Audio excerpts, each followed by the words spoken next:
without any further ado, Amy Klobuchar, come on up and meet the Iowa.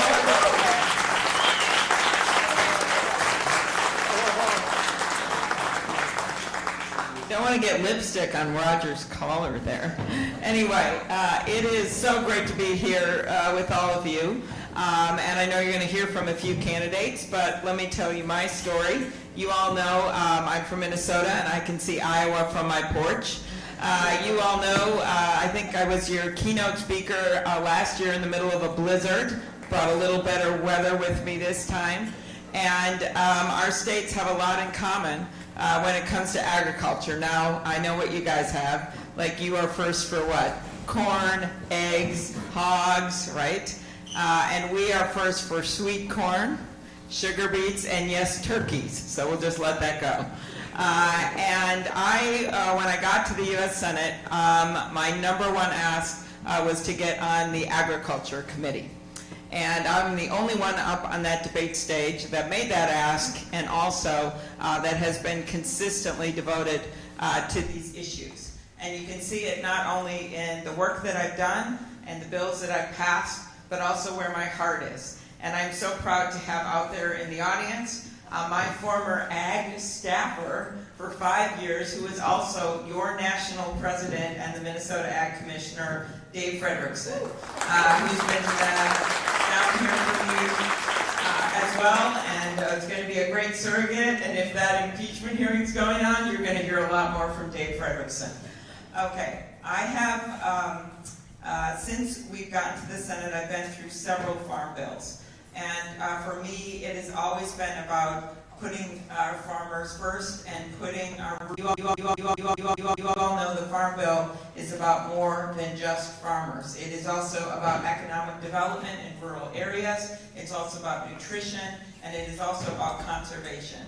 And I've always appreciated how Roger and Aaron and the Farmers Union understand that. And I specifically appreciate your focus on small farms. And when I first got to the Senate, I was actually ahead of my time, and Senator Grassley and I worked on some provisions to try to get the aid focused on the smaller farmers and to stop the payments going to the Beverly Hills 90210 area code. I remember the New York Times and Washington Post both did editorials. This brand new senator from Minnesota had ultimately, in my first attempt, been defeated because of, I think it was 22 farmers in Arkansas. And we didn't make it through. But eventually, with your help and your support, we made it better and better. As we've looked at what's happened and what's happened to our country and rural America in just these last few years under Donald Trump, he made a bunch of promises to farmers. And the way I see this is he is literally treating our farmers like poker chips in one of his bankrupt casinos. He doesn't get the fundamental ideas of trade policy, which is you keep your promises and you keep your threats. He does neither. He doesn't get that long term, that our farmers understand that you've got to have consistency. There's an old Ojibwe saying that you make decisions not just for this generation, but for 7 generations from now, and he can't keep his decisions 7 minutes from now. What I think that we need to do is get back to some sanity in our trade and foreign policy. I think that we have to keep our farm bill strong. He has got to go back to the negotiating table, and when I am president, I will tell you this. I will stop the seedy underground oil waivers that he has been giving that has been disrupting a lot of our farmers here in Iowa, closing down biodiesel plants, putting our ethanol industry at risk. And he can't just say one thing when he comes out and goes to an ethanol plant and then say another. I've been strong on dairy, and I understand I actually was the one that got the retroactive payments in on dairy, which has been a help to our small dairy farmers who are facing a lot of problems. And then I also been a leader on climate change. And I think the role that farmers can play when it comes to climate change has been underrated. We got one pilot program in there for cover crops and some other things out of the EQIP program, but there is so much more that we can do with you. And I'm just excited because I believe that kids that grow up in rural Iowa should be able to live in rural Iowa. And that means a strong farm bill, and it making sure that people in the urban parts of our country understand, I'm from the metro, so I'm good at doing this, that food doesn't magically show up on their tables, and it is being willing to take on not just interests that are against us, but also take on consolidation. And I will leave you with this. Iowa is where the Granger movement started. You should be so proud of that. You had actually the first comprehensive ag antitrust bill in the country. And there were farmers standing out there with their pitchforks who didn't like the high rail rates. Sound familiar? Farmers standing out there with their pitchforks who stood up and said, no, we're not going to let this Gilded Age just roll right over us. And you stood up, your ancestors did, and it mattered. And it's time to do it again. I lead the antitrust subcommittee on the Democratic side. I'm the leader on the bills that will take on this consolidation, not just with tech, in the ag industry, and across the way. Because if we want to promote small business and small farmers and entrepreneurship and capitalism in this country, then we have to make sure that everyone has a fair chance. And you do that with a president who's willing to stand up to big interests and cares about rural America and understands how to get it done. I'd love to have your support. Thank you.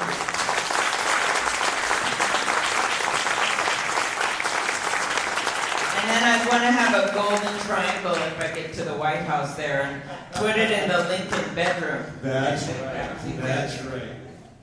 Well, thank you so much for being with us. You've been so generous with your time with us, not only coming to last year's convention, the snowstorm, but being with us for our Heartland Forum in April, and we really appreciate the dedication you've given to farm issues and the farmers. Thank you. You addressed this somewhat in your opening remarks, but according to the USDA, farm income has dropped 50% from our recent highs, and the median farmer in Iowa lost money. Farmers are tightening their belts, and you're hearing the same thing from your farmers in Minnesota, I'm sure. They're meeting with their landlords, their lenders, their input suppliers, and they're trying to just make ends meet, but they're losing equity in their farms, putting off investments, and it's harder to get the next generation back onto the farm. So, again, emphasize to us what you would do to address this farm income crisis. Well, the first thing is to look at some of the underlying causes. Some of it we know is the weather and what's happening, people unable to even harvest or plant their crops. But the second thing is that we have a president who's not had consistency in policy. And that means a lot to farmers because you've got to figure out what's happening with policies to make decisions. So the first thing that I would do is make sure I had a strong USDA commissioner and someone that was going to pay attention to our farmers in the Midwest and across the country. The second thing I will do is to support a reauthorization of the Farm Bill and look at any emergency funding that we need.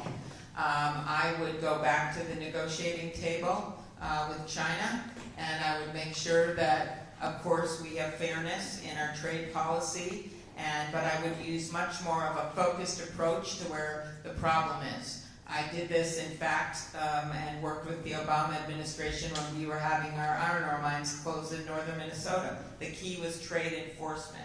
And we were able to open those mines again. This is before Trump came into office, without using, as I would say, a meat cleaver when it comes to trade policy, or maybe we should call it a tweet cleaver. And I think that is going to be key. The second part of it is just making sure that we implement the Farm Bill in the right way. You know about the USDA payments. I'm sure you've talked about that, how they've been given out. Well, the farmers I talk to, and I've had some very tearful conversations with people when the media isn't there.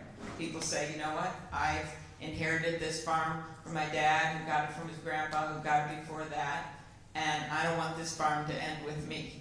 And I know I'm getting these payments right now, but that's not what I want to do in the long haul. I want to be able to sell my soybeans to market. I want to be able to pass this farm on to my kids. Making sure that we make it easier for young people to farm. And that is, I've worked a lot on the farmers and ranchers, young farmers and ranchers programs to create more incentives and make it easier for grazing and make it easier to purchase crop insurance, keeping the ARC program strong, which I think if better implemented could also be helpful, but that was something new we did in the last Farm Bill. And then making sure that we are covering as much as possible when it comes to our farmers. It just bothers me because I don't want the rest of the country to think that what you guys want is a handout, because I know how hard you work, and I know how unfair this is, what this administration has done. And so this is a much bigger deal than just a farm bill. It is an entire approach to our rural economy. And I will stand up for our rural economy, and that's what I've done as senator and what I'll do as president. Thank you. We've got several questions here dealing with climate change and soil. Of course, Iowa has been sort of ground zero in a lot of this in the media, dealing with water quality as well. But I think the thrust of them is there a way that we can design a program that pays farmers for doing the right thing for the environment? And if so, what might that look like? Sure. And I learned a lot on this from my first chairman of the Ag Committee when I first got to the Senate, and that would be Iowa's Senator Harkin. And he was devoted to these conservation programs in the Farm Bill, CRP, CSP, and EQIP. And over the years, there has been, given the cost of land and the price on land, less we've been able to do with it, and I think we should be doing more. I worked on the prairie pothole state provision with Senator Thune, which created more incentives to allow native prairie grass, and I think we have to do more with that. When it comes to climate change, a few things. We did put a pilot program in the last Farm Bill for $25 million out of EQIP to reward farmers for doing things like cover crop in the winter and other plantings that would capture CO2. As I said, farmers can be part of the solution. Just like you guys gave us Norman Borlaug, who until I got to the Senate I thought was from Minnesota, because he studied there. We can do the same kind of thing when it comes to climate change. The first grants went out on this new pilot, about $13 million. Iowa got a grant for winter cover crop, and I think there's even more we could be doing there. So we need to pay attention to this pilot, make sure that the Trump administration doesn't mess it up. Hopefully Bill Northey will be helpful there, and we've got to make sure it doesn't get messed up. And then from there we can take it in a big way and make the case that this should be a big part of solving climate change and rewarding farmers for practices that is going to bring down our CO2 and help to be part of the solution when it comes to climate change. There's other things we can do on day one. I'd get us back into the International Climate Change Agreement. Nicaragua and Syria were the only two countries that weren't in that agreement. When Trump got us out, they are now in it. So we are the only ones in the world that aren't in it. Bringing back the clean power rules, the gas mileage standards, things that you can do without Congress. I love Congress, but there are 137 things, I have it all on my website, that you can do in the first 100 days without Congress that are legal. And many of them involve things that will be good for rural Iowa and rural America. Wonderful, thank you. Our next question has to do with the food system, both in Iowa and in the country. In Iowa, only about 10 to 15% of the food eaten by Iowans comes from Iowa. Local and regional food movements have gained some momentum in Iowa and around the country, but we know that fresh, healthy food from local farmers has proven healthy benefits. How do we encourage tangible and real connections between farmers and consumers that lead to farmer opportunities and healthy communities?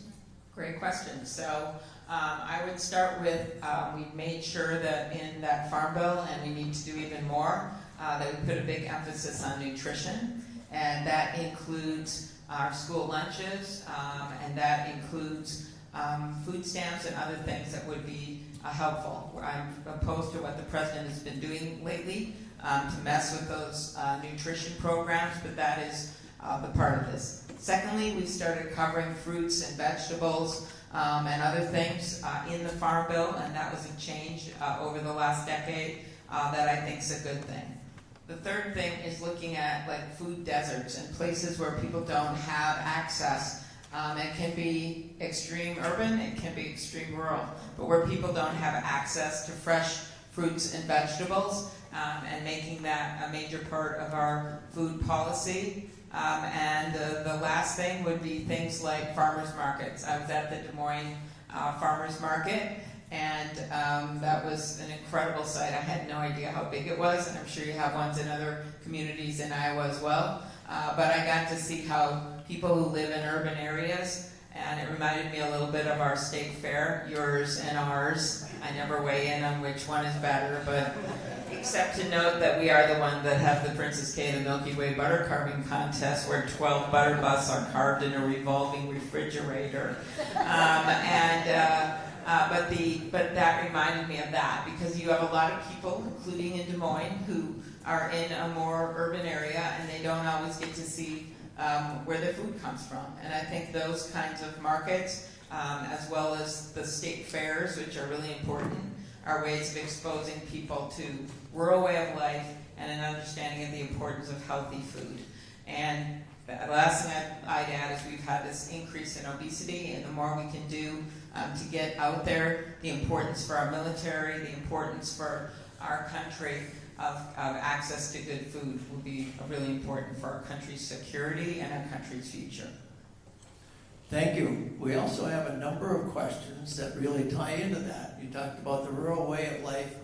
There's several questions about the rural quality of life, and particularly around some of the environmental issues surrounding CAFOs and some of the very large corporate livestock operations, and what that has done to sort of the air quality and the water quality. Thoughts about how that may be dealt with, both here and around the country? Well, I think part of this you can look at in the Farm Bill nationally. It's been tougher to do that just because of some of the resistance on the Republican side. But I think also state by state, I see Dave out here, and he's worked really hard for Minnesota under Governor Dayton for better air and water quality. And it would be worth it for people interested when I'm done here, but on a break or something, to talk to him about what we've done in Minnesota. I don't always say that because I don't want to like Minnesota versus Iowa thing, except we won't talk about what happened in the college football game 2 weeks ago.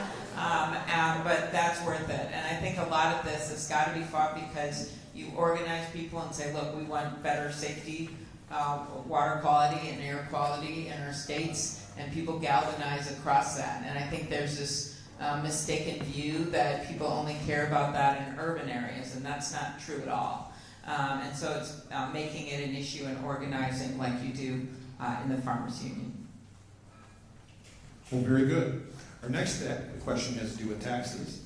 And the question, yes.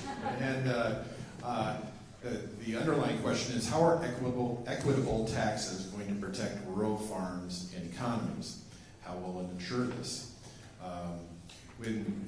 Fair taxes are important, but they won't necessarily stop vulture capitalists from raiding companies and cutting jobs, which decimates the local economy. Yes, so I led in my opening remarks with consolidation for a reason. I mean, there's many ways you can go at this with mergers and things like that, but the use of the antitrust laws is one of them. And I know the Farmers Union has been a lead on this, and I think that's something that can't be overlooked. In terms of taxes, one of our best issues and most important issues that we have on Donald Trump, because he promised people a bunch of stuff in the middle of the country. He promised farmers, he promised workers, and it's one of the reasons that he won in states, because of those promises he made on infrastructure, on health care and pharmaceuticals, and then on farming that he made. It's one of the reasons that he won in states like Pennsylvania, Michigan, and Wisconsin, Ohio, and Iowa. So my plan is to tell the truth about what's going on, especially when it comes to taxes. When we do that, I promise you this, we will build a blue wall around those middle states, including Iowa, and we will make Donald Trump pay for it. What he has done with the tax bill, the best example is that tax bill that passed. And afterward, he went down to Mar-a-Lago and he said to his friends, I just made you just got a lot richer. To his wealthy friends. And I can tell you, none of them were farmers union members. None of them were even farmers.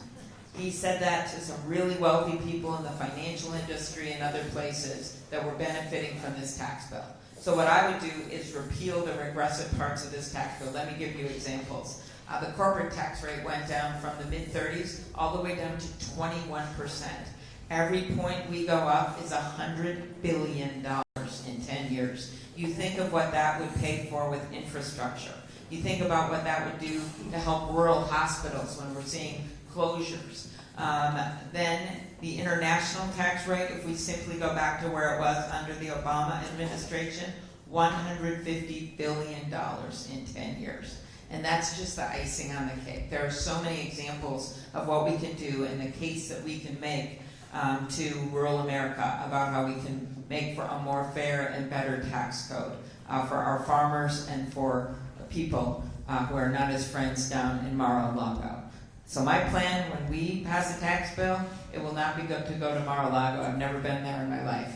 My plan will be to come to rooms like this and say, this is what we did when it came to child care for rural areas. This is what we did when it comes to making sure that people have affordable housing. He thinks that the Midwest is flyover country to him. Imagine me on the debate stage with him. I'm going to be able to say, it's not flyover country to me. I live here.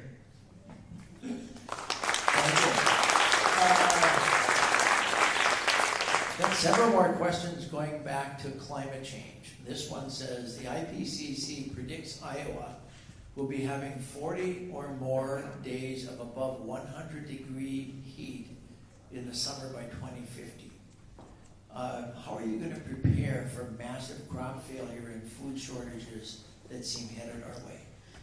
The first thing I need is all of you at our side, because I think the farmer's argument, I'm going to get away from what we can do in the Farm Bill and conservation, but your support for moving on this is going to be critical. For too long, and I've been involved in our votes on this, our bills on this, a lot of the voices come from the coast, understandably, right? Melting Greenland ice sheet, rising ocean levels, but we've got to start telling our story in the Midwest. We have to start telling the story of the wet cropland and how you can't harvest things and what's been happening. Everything was predicted by our military.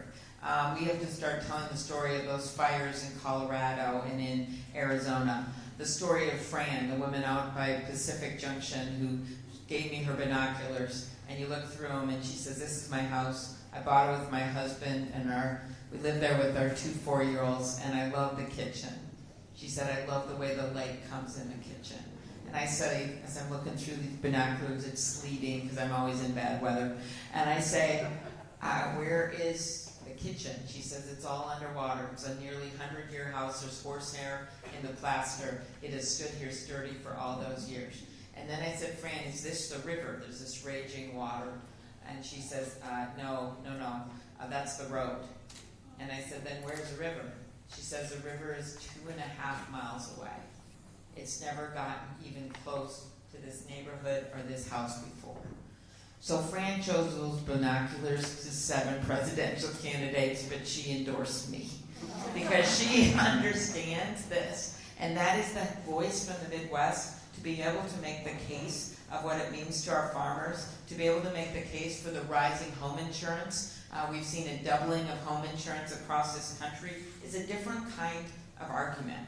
It's an economic argument, it's a quality of life argument, and we need to bring people with us in the middle of the country to be able to not just you can do without Congress, the Clean Power Rules, the gas mileage standards, the trade agreement, but it's also about passing sweeping legislation and then making sure, because we've got a lot of rural co-ops, so do I, and I understand the issues, making sure that when we put a price on carbon, and there's many ways we could do it, that we make sure that money comes back and helps people so they're whole. My grandpa was an iron ore miner, as I mentioned, up in northern Minnesota. I remember driving up to Duluth when I was growing up with my dad and seeing a billboard when things were really tough up there, and it said, "Last one to leave, turn the lights off." So we have to understand as we change to this renewable energy and we make sure we have our wind tax credits and that it also applies to small wind, so important to our farmers, and we do all the work we're going to do to get to that carbon neutral by 2050, and we're pretty much all on board on that Democratic debate stage. As we do all of that work, we've got to make sure that we do it in a way that brings people with us and that we have a plan, especially in our rural areas, that it works for them. So I'll be doing this not just from my head, but from my heart, and it's the way we get the votes to get it done. Because we just can't win by a little bit in November of 2020. We have to win big. And the way we win big is with you at my side to bring the people of Iowa with us in those 31 counties. You know what they did? They voted for Barack Obama, and then they voted for Donald Trump. And you are in unique positions to be the ambassadors to bring them with us to get a new president into that White House.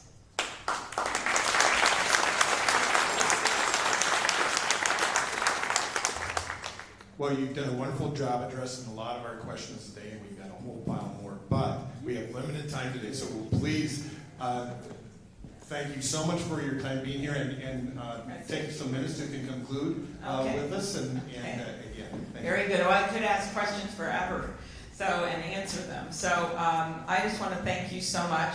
Maybe I'll end with a little holiday story here. A few years back, my husband and our daughter, we went to that movie Polar Express. I don't know if you've ever seen it, but it's with Tom Hanks as the conductor. And we walked out. She was like, 10 years old or so. And we get out of the theater, and she looks at me and she says, "Mom, there was one thing in that movie that wasn't true." And I said, "Oh, what? Was it when the glaciers froze over, when the train is going over, and they immediately freeze over so the train can go over the lake?" And she's like, no, not that. And I said, "Was it the million elves up at the North Pole?" She says, no.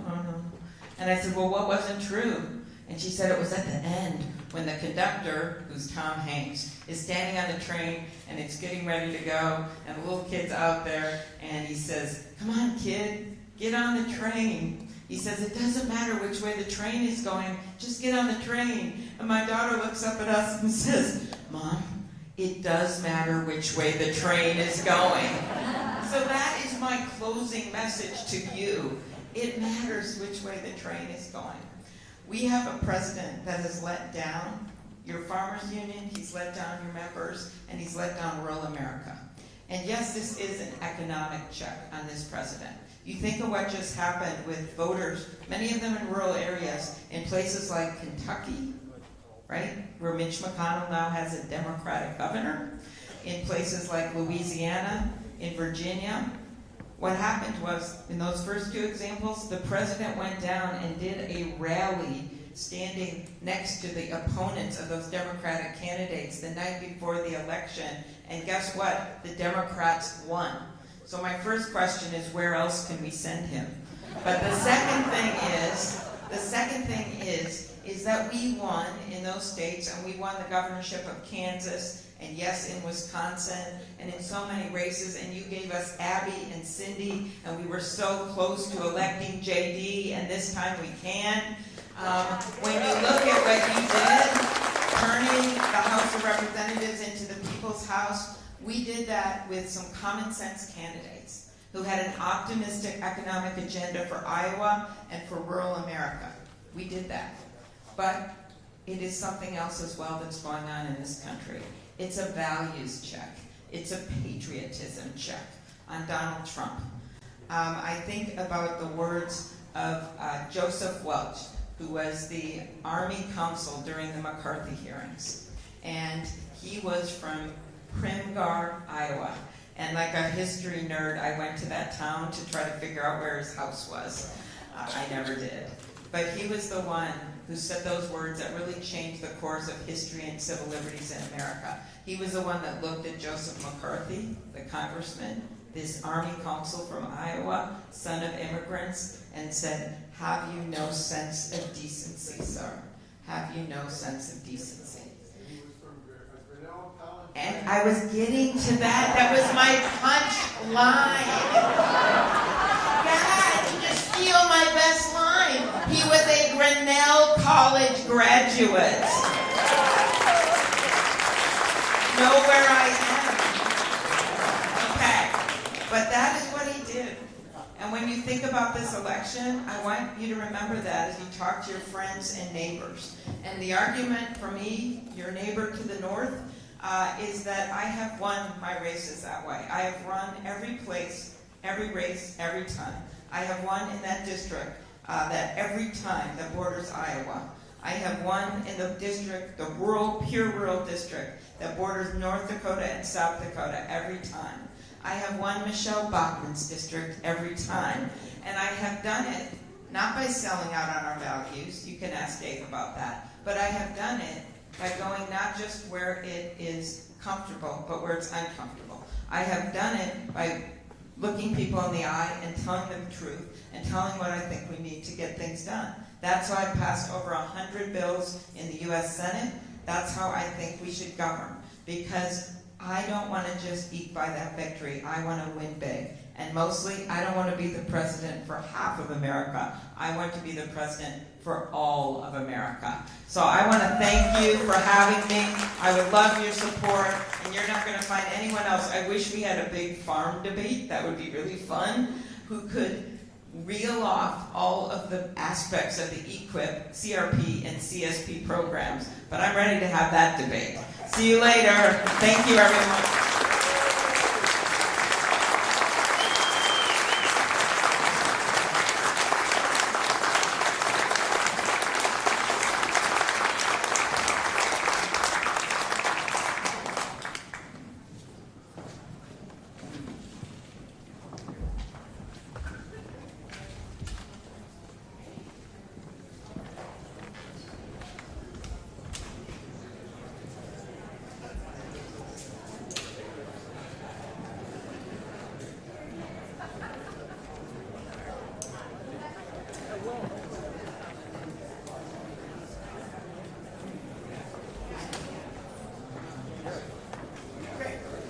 Okay, the next candidate that is here and ready to address us is John Delaney, attorney, businessman, U.S. Representative from Maryland's 6th Congressional District from 2013 to 2019. Please help me welcome John Delaney.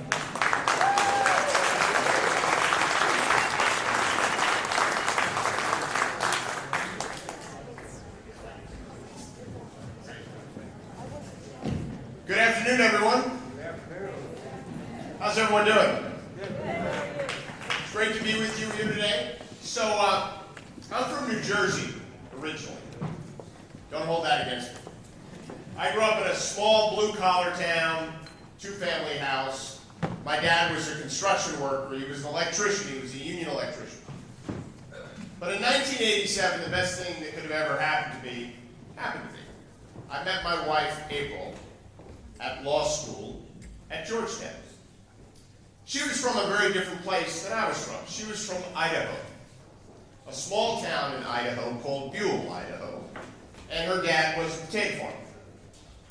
And he was very active in the Potato Farmers Association in Idaho. He was actually the chairman for several years of the Idaho Potato Farmers Association. We met in 1987. We were married in 1989. So I spent a lot of time out in Idaho in the late 80s with her mom and dad. And as some of you may know, although a lot of you are pretty young in this room, the late 80s was a really tough time in the farm and agriculture business. We had a farm crisis. And my father-in-law, Tom McLean, was running a third-generation potato farm in Idaho.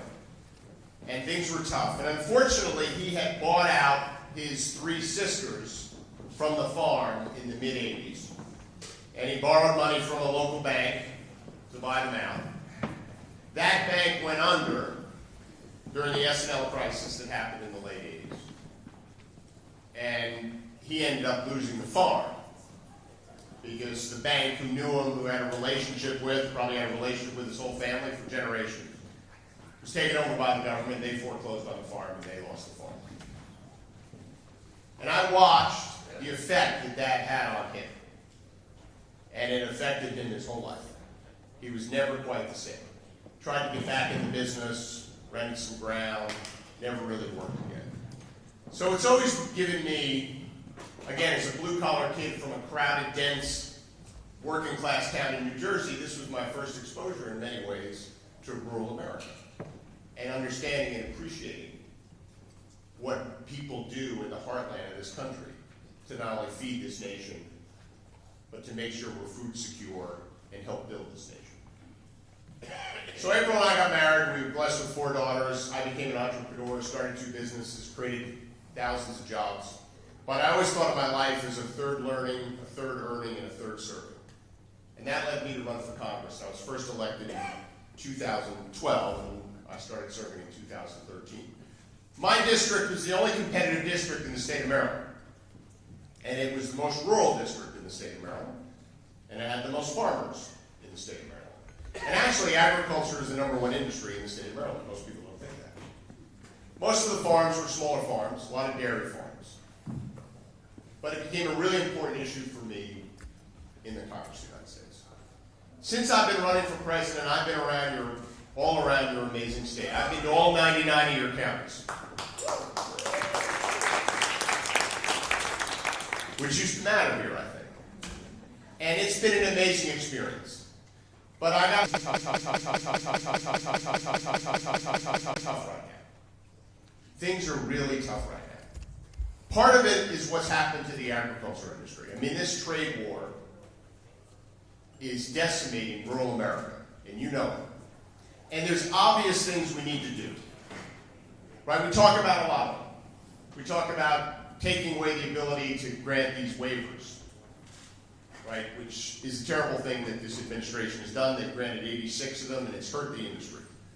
We talk about the trade war that's going on, how it's hurting farmers. But we need an alternative vision. And right now, of all the candidates running for president on the Democratic side, I'm the only one who supports getting in the Trans-Pacific Partnership, which was President Obama's signature second-term economic initiative. It was his #1 economic policy in his second term, and he was right. He was right for lots of reasons. We have to be engaging in the world if we want to solve the most vexing problems facing the world, whether it be climate change, whether it be migration, whether it be the potential for global pandemics, or whether it be our national security issues. We have to be engaging. It was good for our country economically. It had the highest labor and environmental standards any trade agreement ever had, and it is good for the American farmer. If we were in the Trans-Pacific Partnership today, every acre of agricultural land in this country would be worth more money. So if you want to beat Donald Trump, which well, I do. I can't speak for everyone in this room. But the best way to take him on is to have an alternative vision around agriculture. And that has to start with embracing, in my judgment, the Trans-Pacific Partnership. But the problem is deeper than that. In small towns all over this country, they're shrinking, they're aging, it's putting enormous pressure on public education, it's putting enormous pressure on healthcare. Since 1990, our country has grown by 75 million people. Yet rural America has shrunk by 3 million people. In the last 5 years, counties with more than 1 million people have created 100,000 new businesses. Counties with less than 100,000 people, those counties have lost 25,000 businesses. Last year in our country, 80% of the money in startup companies went to 50 counties in this country. There are almost 3,100 counties in the United States of America. Yet 50 of them get 80% of all the money for startup businesses. This is an enormous problem, what's happening to huge parts of our country that have been left behind economically.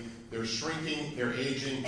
It's terrible for those communities. It creates no opportunities for young people, and it destabilizes our democracy. Because our democracy is premised on the notion that we have broad-based economic prosperity.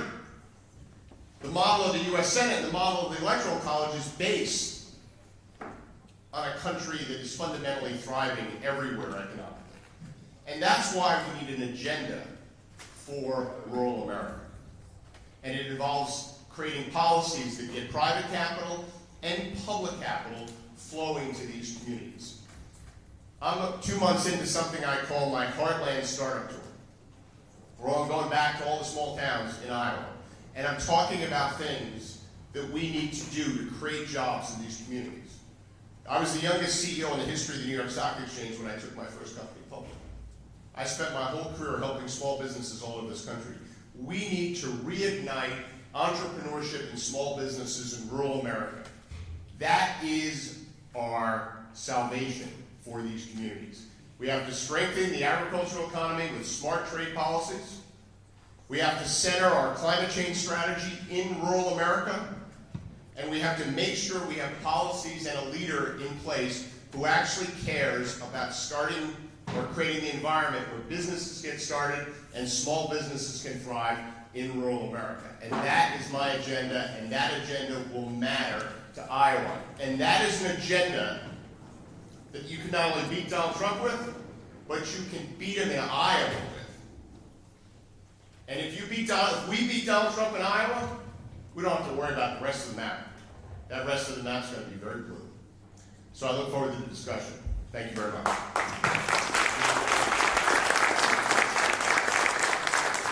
Very good. We have a few questions from our audience, and we'll exchange those back and forth. The average age of farmers in the United States is about 60 years old. There are young people who wish to farm but who face serious barriers. The Young Farmers Coalition surveyed young farmers a couple years ago, and they found that the two top challenges were land access and crushing student debt. How would you work to lessen those barriers for beginning farmers? So let's start with the student debt crisis. So we've got a terrible situation with respect to student debt. We all know it. And in many ways, we've got a huge problem with respect to college. Because the business model of colleges in the United States of America is really not working anymore. It hasn't been reimagined. It really hasn't changed based on our economy's changed. So as it relates to student debt, I think there's a bunch of things we need to do. Let's break it down into two categories. The folks that have student debt and then the new kids that are coming up that are going to borrow money. I think we need new programs to allow people with student debt to refinance their loans into not only loans at lower interest rates, but also loans where people can repay a percentage of their income towards their debt as opposed to having a fixed payment. So if they get out of school and they go work at Google and they make a lot of money, they're going to pay off the loans really fast. But if they actually go to a small community and want to start a small farm and their income is very, very limited, they make very, very, very small payments. So that's one thing we got to do. The second thing we got to do is allow for those individuals who are underwater with their student debt to actually file for bankruptcy and have that debt discharged in bankruptcy. I led the effort in the Congress to actually make that happen. The only debt in this country that is not dischargeable in bankruptcy is student debt. In other words, any debt that any individual or corporation accrues in the United States of America, if it goes into bankruptcy, the judge can discharge that debt, with one exception: student loans. So you continue to be shackled to your student loans. No one wants to file for bankruptcy, but if you're at that point in your life when you have to do that, I think you ought to be able to have your student loans discharged in bankruptcy. So those are two things I would do. For the new kids coming out of school, I would, in many ways, do the same thing. I'd lower the rates on student debt. Right now, the federal government makes money on student lending. I don't think they should. I would have more programs where people can repay a percentage of their income. I want to make community college and career and technical training free as part of basic public education in this country. That would go a long way to alleviate this crisis, because kids could do 2 years of community college. Then if they want to get a 4-year degree, they could go somewhere else. And I think that would make a big difference. As far as land access, a lot of that, you're referring to being able to acquire land and actually start farming. A lot of that is access to capital. You know, we should be encouraging, I mean, you all know what's happened with the concentration in the agricultural business. Part of that is because of what we've allowed to happen with our antitrust laws. They haven't been enforced and they haven't been updated. But the other thing that's happened is because of globalization and technological innovation, there's a lot of advantages to scale. And so big farms have a lot of advantage because they can access technology, they can use their scale, they can open themselves up to more markets. Now, I think it's in our interest to have small farms. So if we want to have small farms, we've got to make programs available so that people can access capital and actually get started like they would with any business. And we also got to have programs to allow them to engage in more organic farming, which there's more opportunities around, but there's some capital requirements that are high. So I've proposed, as a part of a bunch of programs I want to do in the Small Business Administration, to have new loan programs to address those issues specifically. Okay. That actually, two of the questions that I had were very much on point, so I'm not going to ask them because I think you just answered them. But I want to go back to climate change because we've had several questions here from the audience about around the issue of climate change and how we need to be a leader in the world, and how the local communities have been adversely impacted. And people would like to have a better sense of where you stand on what kinds of policies can be put in place that might help agriculture and might help rural communities. Around climate. So I think we need to be centering our climate change strategy in many ways in the heartland of this country for a couple of reasons. Number one, a lot of the things we need to do to combat climate change emulate things that happen in the natural world normally. And it makes sense to have it located near where there's a lot of agriculture because we want to encourage there to be changes in agricultural policy to make it more sustainable. But also because we need jobs in a lot of these communities. And I think one of the greatest job creation opportunities in the future is in the energy economy and the conservation economy, because we're fundamentally going to need to change everything about how we produce, distribute, store, and conserve energy in the future to manage through this climate crisis. And there's a huge economic opportunity, and I'd like to see that located in the heartland. So some of the things I've proposed is I want to put a price on carbon. I led the effort in the Congress, the only bipartisan effort in the Congress, to put a price on carbon. It had Democrats and Republicans putting a carbon tax in place, which would have cut greenhouse gas emissions by 90%. I want to increase our investment in basic energy research by fivefold. We need a moonshot around basic research in energy to come up with the technologies that we need in storage and transmission. But I also want to launch a whole new industry in this country, and it's called the direct air capture industry.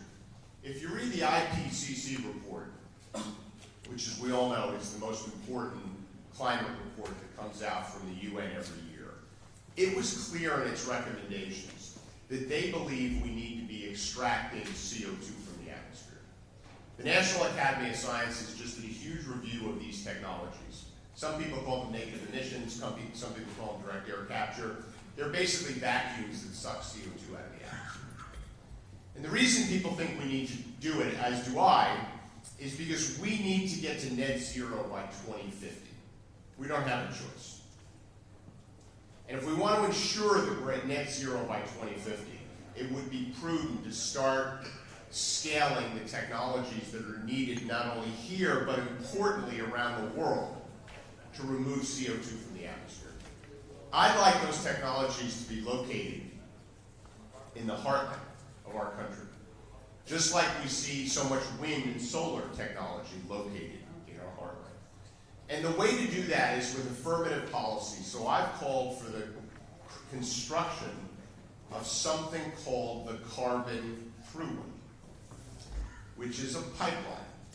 But it's not a pipeline that can transport fossil fuels. All it can transport is CO2. And we lay it next to the natural gas right-of-ways that already exist. And the reason, and I want that laid in the heartland of our country, because if we do that, then that'll create an incentive for these direct air capture machines to be located in the heartland, because if you're capturing CO2, you've got to transport it somewhere. And I think it could be one of the biggest economic opportunities for rural America. Very good. It's a very different idea, but if you actually look at the UN report, it's what we need. Okay, this next question deals with industrialization of agriculture.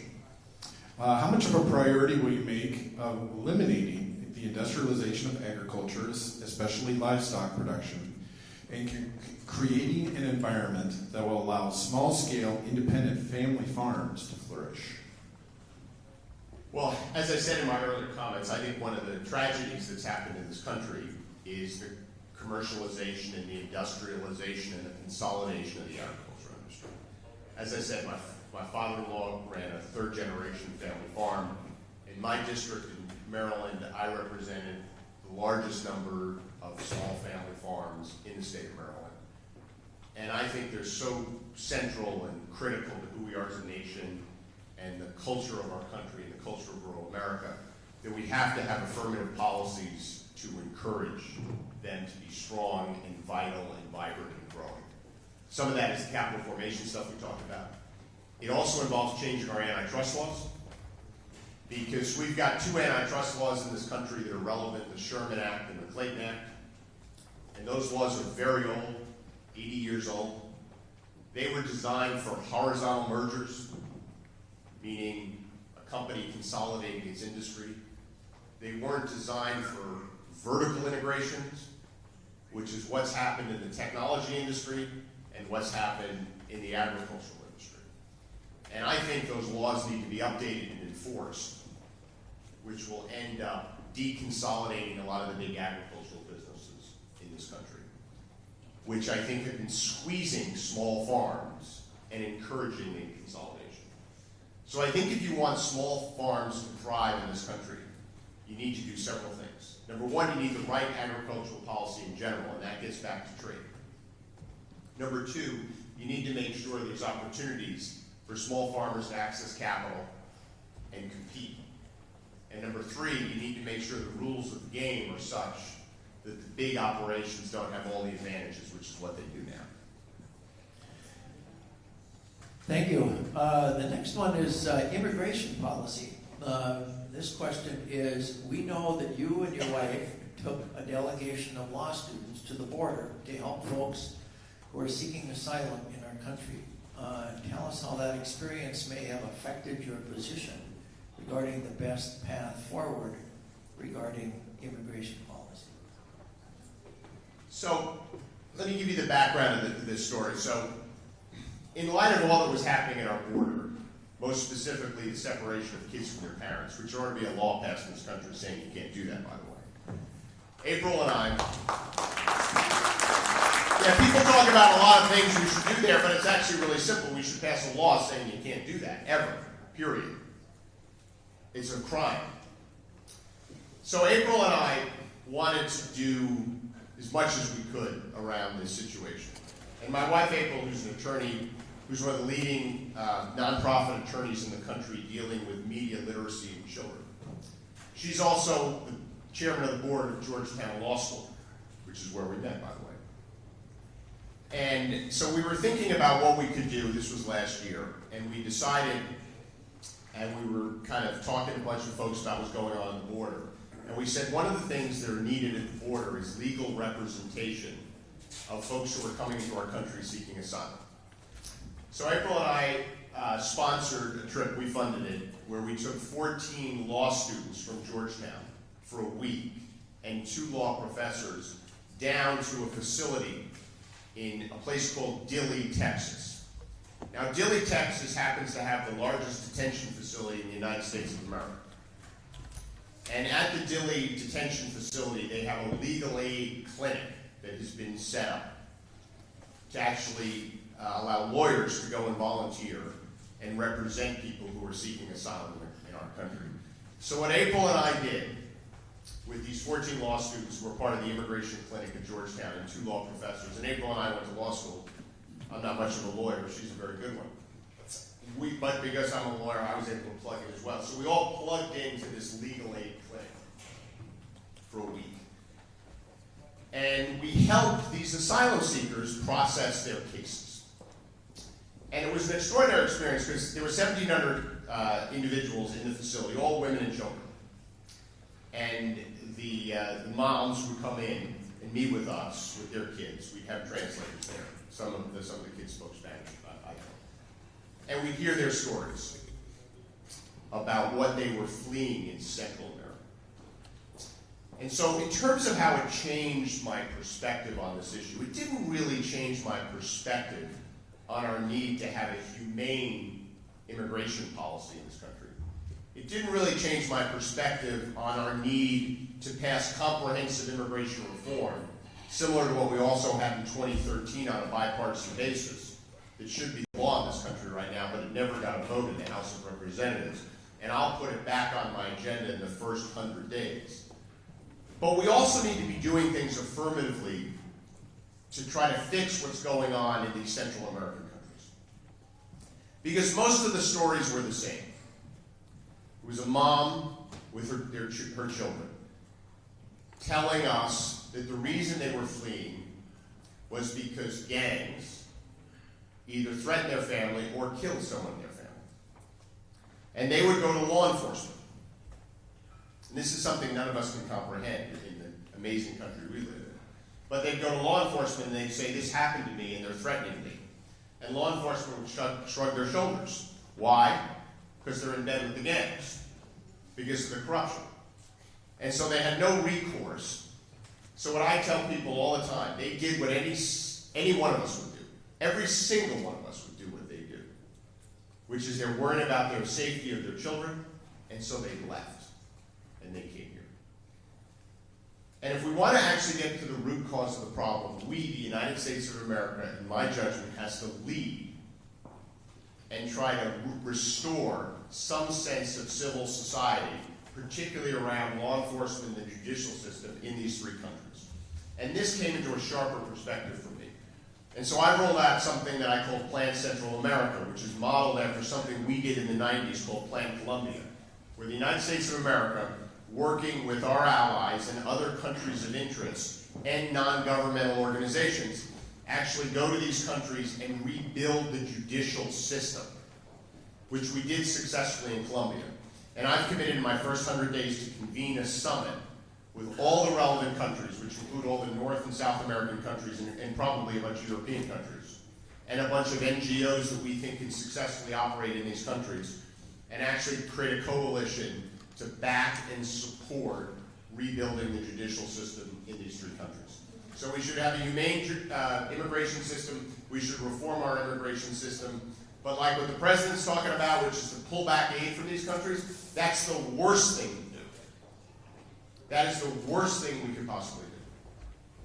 So that's actually what that experience taught me. And it was actually amazing. You know, when I went down there, I know I'm probably going over my time here, but you know, we all have personal immigration stories. And in my family, two of my grandparents were immigrants. And one of them came here as a boy.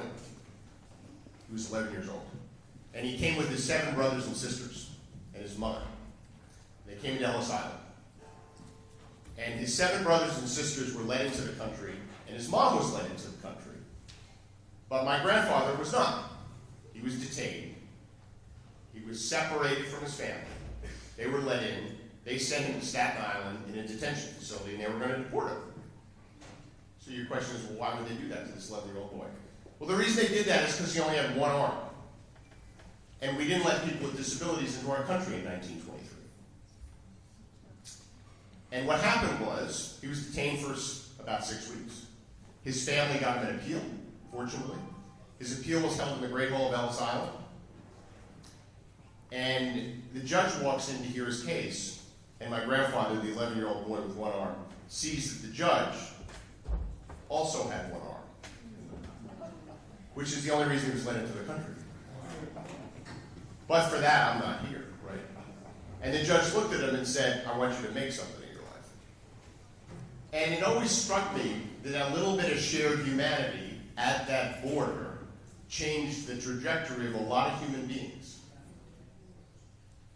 And so when I went down to that border with April and these law students, I was sitting there, I'm saying to myself, you know, my grandfather's name was Albert Rowe. There's probably an Albert Rowe here. So let me see what I can do. So it was a very...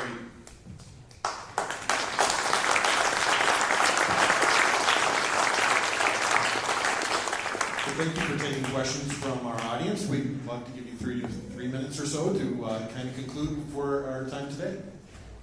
So, it's an amazing privilege to run for President of the United States of America. In my opinion, the most magnificent country in the world. A country that has every possible advantage any nation could possibly want to have, except one thing. We have a broken federal government. It's not working for our citizens. It's not doing the things it should do to prepare our country and the world, our country and our citizens, for a world that's changing so fast. But part of running for president is also having a higher purpose. Part of the higher purpose of my campaign is to really tell the truth. Because I think that's something that is desperately missing from our politics. Because I believe the American people can handle the truth. I believe they deserve the truth. And if we want to actually solve all the issues facing us, we can only do that if we tell the truth to each other. You know, one of the things that's never mentioned in politics is the fact that the world gets better every year. Which is true. You know, for 30 straight years, the rate of poverty around the world has gone down. For 30 straight years. 2 billion human beings have been lifted out of poverty across the last 30 years. If that's not the hand of God, I don't know what is. We have innovations in our hands that none of us could ever imagine. Children that were, if they were born a couple of decades ago, would have no chance at life, now can live long, extraordinary lives. We're at the breakthrough of amazing innovations in life sciences and other transformative technology. The world gets better every day, and we have to remember that. But the problem is it hasn't gotten better for a lot of our citizens for a long time. And that's our fault, because our government let them fall behind. And we can't solve those problems unless we're honest with each other, and unless our leaders are honest. And the truths I've been trying to tell are, number one, that this world is incredibly interconnected and interdependent. And we, the Democratic Party, have to reaffirm those values, particularly in the face of dangerous isolationism and nationalism. That's the truth. The truth is, if we want to actually improve economic conditions for all our citizens, we have to have policies that encourage the private sector, the government sector, and the nonprofit sector to actually work together. You know, this notion that the government can solve all the problems, or the private sector can solve all the problems, that's all nonsense. We solve problems when we collaborate. That's the truth. The truth is that a lot of our citizens are suffering. 40% of the American people can't afford their basic necessities. The last thing they need is more gridlock, partisanship, or ideology. They need us to actually start solving problems. The truth is we deserve a universal healthcare system where everyone has healthcare as a basic human right. And we can create that system, but we can't be overly rigid and ideological about how we do it. And the truth is climate change is an existential threat, but we will not solve the problem unless we innovate our way out of it. Because billions of human beings are going to continue to be lifted out of poverty all around the world. And when someone gets lifted out of poverty, they go from not using a lot of energy to needing a lot of energy. And most of those people live in countries where the only energy sources available to them are fossil fuels. So we, the wealthy, developed nations of the world, have to solve this problem. That's the truth. You know, and the truth is we can, in fact, fulfill our most fundamental responsibility, which is to leave the world better than we found it. But we can't do it unless we work together. You know, in 1958, John F. Kennedy gave a speech where he said we should not seek the Republican answer, we should not seek the Democratic answer, we should seek the right answer. He went on to say we should not seek to fix blame for the problems of the past, but we should own our responsibility for our future together as Americans. And he gave this speech 4 weeks after something called Sputnik was launched. And if you go back and read the history books, you realize the American people were panicked by that event. They didn't know what it meant. They thought they had lost their future. But great leaders like John Kennedy stepped forward and said, no. Our future is ours to build, but we have to do it together. And I believe we're at a similar moment. It may not be one rocket into space, but it's all this change in the world that's happening. It's changing everything, our economy, the future of work, our environment, our security risks, how we interrelate with each other. And what this country needs is a Democratic Party to step forward and seek the right answer and tell the truth to the American people and get our federal government working together and solving these problems with humility, with compassion, and with clear-eyed determination that we can, in fact, build a better future. The world will, in fact, continue to get better, but it needs U.S. leadership. And that's why I'm running for president.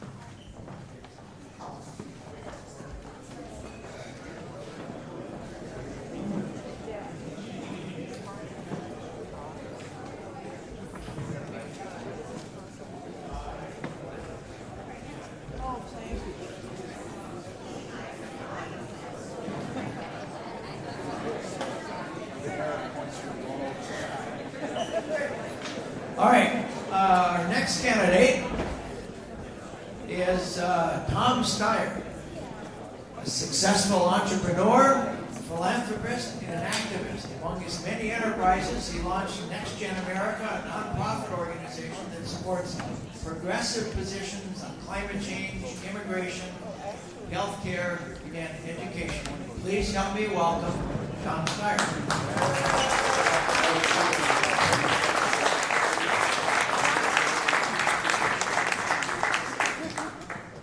Good afternoon. So that, you might know something about me, but you may not know this, that my wife and I have been raising grass-finished cattle, chickens, and pigs for the last 15 years. So when people talk to me about farming, it's kind of like, well, we've been thinking about that pretty hard together. And my jobs in college were always working in ranching, or in orchards, or in some form of agriculture. So I have had a chance to think about the economics of farming and what's going on in the farm economy. I have had a chance through this to talk to people who run farms in Iowa specifically and talk through the economics of their business. I got Dan Mulbauer, who I talked to a guy named Matt Russell. My wife has been here because she spends an enormous amount of time thinking about regenerative agriculture, about soil health, about what we're going to do in the long run to make sure that the farm economy is prosperous. So this is not the first time in my life that I've stood in front of a bunch of farmers and talked about what is going on in terms of the economy and what we can do to the farm economy and what we can do to make it a lot better. So let me just say some simple things that I would do. I would get rid of the tariffs that Mr. Trump put on in this trade war on the first day of my presidency. It's a failure. It's a complete failure. It's hurting Americans across the board. It's specifically hurting farmers, and it's specifically hurting Iowa farmers. I would get rid of all the waivers in terms of ethanol and oil refineries on the first day of my presidency because we need biofuels. We cannot walk away from this. We have to get better at it, and we have to do more of it, not less of it. When I look at the farm economy, I also note that the percentage of retail price retained by farmers has done nothing but go down. It's an all-time low. And there's a reason for that, and that is that agribusiness has been consolidating, that there is an ability to squeeze farmers to reduce the amount of the ultimate retail dollars that people get, and that's a result of corporate control. And if you've listened to my ads, corporations are running this government. And they're taking advantage of Americans across the board, including specifically farmers. So that is something I will push back on really, really, really hard. And the last thing is this. We have a huge climate problem, and the way that we're going to solve it partly is through partnership and leadership from the farm community. If you look at the percentage of wind energy by far in the United States. And those windmills are by and large on farms across Iowa, and people are paid in order to have them. We're going to have to solve this climate problem. Farmers are going to have to be in the leadership of how we sequester carbon across the country, and they're going to have to get paid for it. Do we have all the answers? No. So it's going to be a question of, I'm not using the word partnership lightly. There's going to be a need to sit down with local people and talk about the best way to make this work in a profitable and sustainable way, and that's what we're going to do.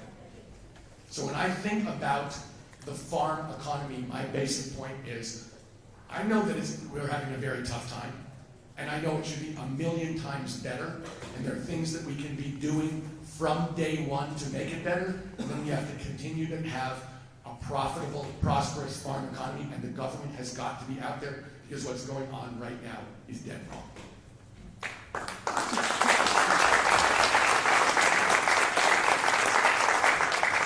So according to the USDA, farm income has dropped over 50% from our recent highs, and the median farmer has lost money again this year. Farmers are tightening their belts by meeting with their landlords, their lenders, their input suppliers, but the vast majority are losing equity in their farm and putting off investments and delaying bringing the next generation back onto the farm. What should be done to address the farm income crisis? So let me say this. The statistic that was just quoted was a 50% drop in income. Just so you guys know, I looked at those numbers. I've seen higher than 50% since 2013. So I know what that means. Look, I'm a business person. I started my own business. I know what that means over time. That is a gigantic, horrible fact. And does that imply the pricing? Sure. I mean, I looked at the price. I don't look at it every single day, but I look at the price of a bushel of corn. I know what it is, and I know vaguely what the break-even is. The break-even is around $4, and it's about $3.78. That's not good. I think when Mr. Trump shuts out parts of the world as a customer for Iowa farmers, that's devastating. But I think there's a question about the price, there's a question about the market, and then there's a question about how much of the ultimate retail the farmers get to keep. So across the board, what we're seeing is organized forces picking on farmers who are having to take prices. And that's the government's job to stick up for them. What we're seeing in this country across the board is Americans getting beat up by organized forces, usually corporations. But by and large, the government is not standing with the American people, and here is not standing with American farmers. And I talked about all the different things we should be pushing on, but we are not. Look, farmers in America have been innovating forever. We have the best farmers in the world. When not this past summer, but a year ago summer, I was at the Iowa State Fair, and I was talking to some hog farmers, and they were giving me the numbers of what they do. And I do raise cattle, chicken, and pigs. But the numbers they were doing were blowing my mind. They feed the world. There is something going on here that's incredible, and the government should be supporting it, because what we're seeing is you can't have a successful, prosperous agricultural economy if farmers aren't doing well.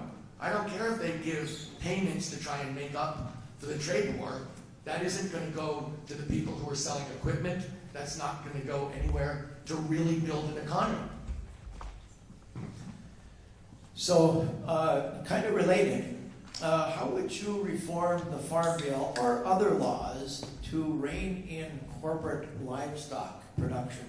There's been a number of questions here about the big concentrated livestock operations and the concentrated industry that livestock producers have to sell into, market into. So what kinds of things would you do to sort of rein that back in so that the farmer would get a larger share of the food dollar?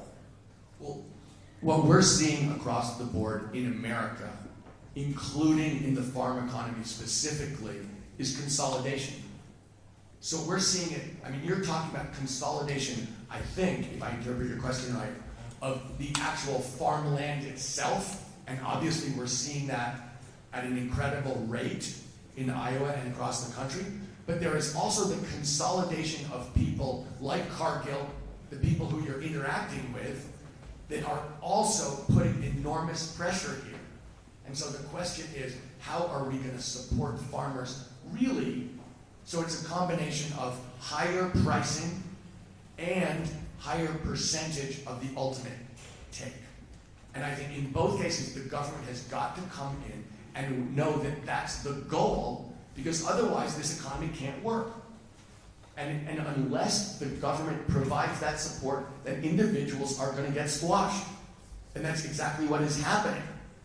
So I don't think there's any question but that this has to change, because we're on a trajectory that makes no sense. And this is in the context of what we're told is a booming economy.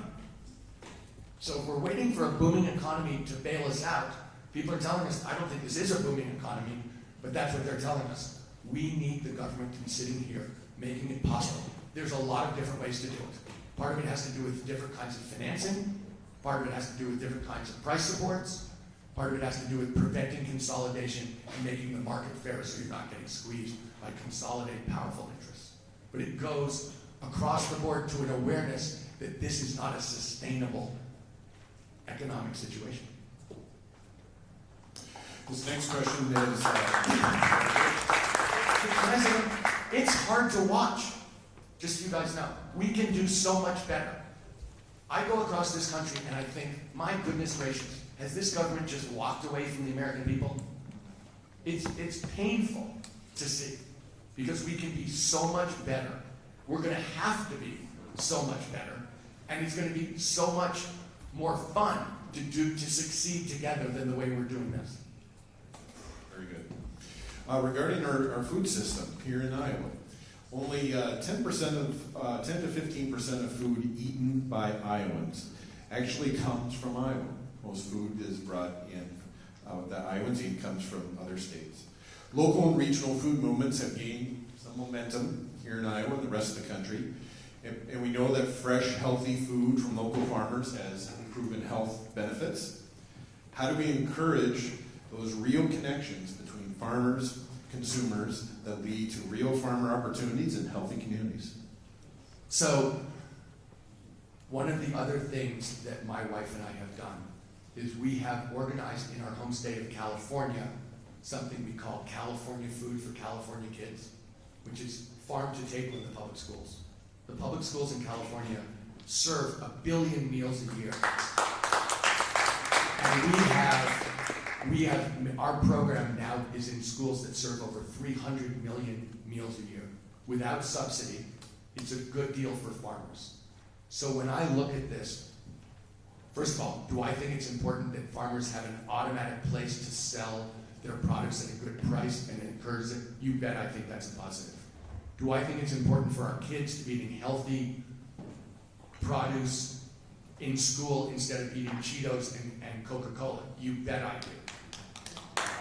I look at this as we have a health issue in this problem around food and getting a much more direct connection between farmers and table is something that pays off hugely.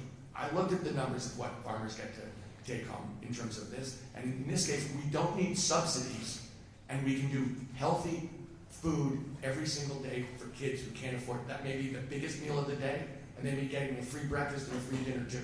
So when you ask me about the importance of food and farming in our country, given the health issues that are going on, I think it's a gigantic, inseparable issue, and something where if we think we're reforming the food system of the United States without the farmers of the United States, I don't know where you could ever have come up with that idea. So we've had a number of questions about climate change, and that's obviously a central issue for you in your campaign. A very specific one here refers to the IPCC report and the prediction that Iowa will be having more than 40 days of above 100-degree heat each summer by 2050. And so the question is not just about how you deal with climate change, but how do you prepare for the massive crop failures that are likely to happen as a consequence. So, I don't know if you guys were brought up with the following saying, but when I was growing up, in my household, we used to say an ounce of prevention is worth a pound of cure. So when someone asks me, what are we going to do when the world ends? It's kind of like, let's make sure the world doesn't end. And honestly, we're talking about 2050. But unless I'm mistaken, there have been 4 huge floods in western Iowa that are, classified as 100-year floods in the last 10 years. So when we're talking about what could go wrong by 2050 in terms of heat and what it's going to mean in terms of crops, yeah, that's true. But it's not like climate change isn't in Iowa right now and having impacts. So when I think about this, there are 3 things I know. I know we have to deal with this, and I've said it's my #1 priority. I'll declare a state of emergency on day 1. We have to do it. The second thing I know is we can do it, that we have the technology to do it, and part of the technology is in this room. Part of the technology is what we're going to do with farmers in Iowa to sequester carbon. And the third thing I know is also in this room, and that's this. We can do it in a way that makes Americans richer. We can create millions of jobs. We're talking about spending trillions of dollars, including in this room, to create good paying union jobs, to really change the way we're going to rebuild America. We always rebuild America. Honestly, everything wears out. You know that. Your car wears out, your roof wears out, your refrigerator wears out. Everything gets replaced. We're going to have to do it on an accelerated basis. We're also going to clean up the air and water as part of this. We have to. We're going to specifically make sure that we take care of air pollution and water pollution as part of this. But the big point is this. Yeah, we have to do it. It's a big challenge. It's also the biggest opportunity for the people in this room and the people in this country. We're going to rebuild the country. We're also going to reinvent the country. Look, I think about the United States right now, and I get asked all the time, and I'm sure you hear this yourselves all the time, which is, why are we so divided? What's going to pull us together? This is a very partisan country, and people's feelings are raw. Their emotions are high. There is a gigantic split. People don't talk to each other. They're mad. Okay. And people say, how are you going to pull that together? And a lot of people say, it's because, my personality. I'm going to talk to the Republicans differently. Here's what I say. We're going to take on the biggest challenge in the history of the world, and together we're going to solve it. That's what we're going to do. And let me just say, first of all, America has to go back to being the moral leader of the world. This isn't going to happen. This is not just the United States problem. This is a global problem. There is no second country in the world that can lead the world on climate. There's no second choice. But the other thing is this, and I think you probably remember this. Winning is really fun. Taking on a huge challenge and succeeding in it is really fun. And so if you ask me, how are we going to pull the United States of America together so that people think, wow, we really share something together? It's by taking on a huge challenge together and solving it together and winning and succeeding and standing up for who we really are. That's what we're actually going to do. We have to do it. We can do it. And you know something? It's going to be great for us.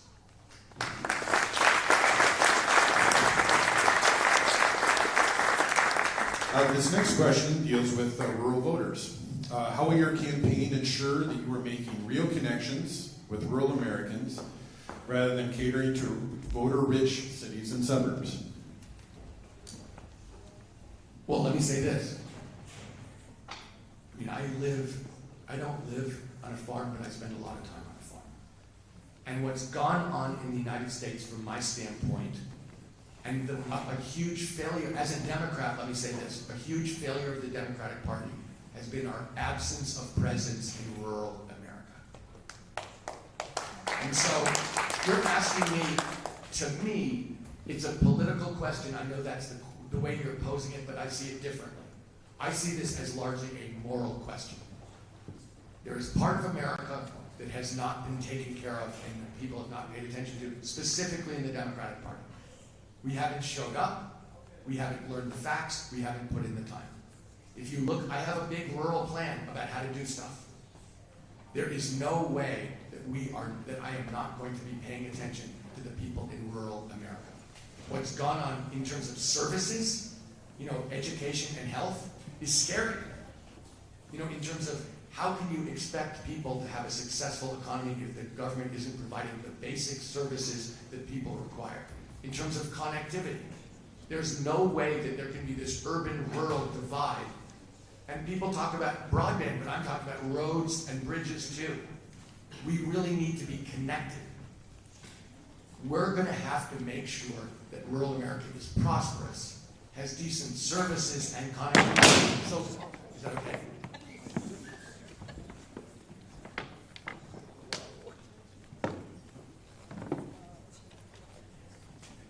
You okay, sir? We're wonderful. Okay. Goodness. We're going to have to make sure that rural America is prosperous. Because people are going to want to, for people to make the choice to live there, which I believe has to happen, we're going to have to make sure that it's a place that has services that support it, that is connected to the rest of the country, so that in fact, people can both prosper there and work at a distance. And that's what we're going to make sure of. We are not going to walk away from 44 million Americans, I promise. The moral problem is if we know that there's something that would reduce harm and we don't do it. And so we've seen the success of, I've visited a needle exchange that then Governor Mike Pence, of all people, reluctantly approved in southern Indiana, only after he was left with no other choice, because of a massive HIV outbreak that grew on his watch because he wouldn't do it sooner and declare an emergency. It is common sense that if you can prevent the harms associated with injection drug use, you should. And so I would call for more physicians to be qualified to prescribe on how much they can prescribe, knowing that these prescriptions save lives. That's not all there is to it. We've got to do a lot of work to bridge people who sometimes recover from an overdose, but could be weeks before anybody can see them, and their lives depend on making it through those weeks. I think that this also shows the bigger challenge we have of a provider shortage when it comes to mental health and addiction. And we got to put resources and dollars behind making sure that it's one thing to put parity on the books, but we really have to make sure that there's parity and that we fund it accordingly.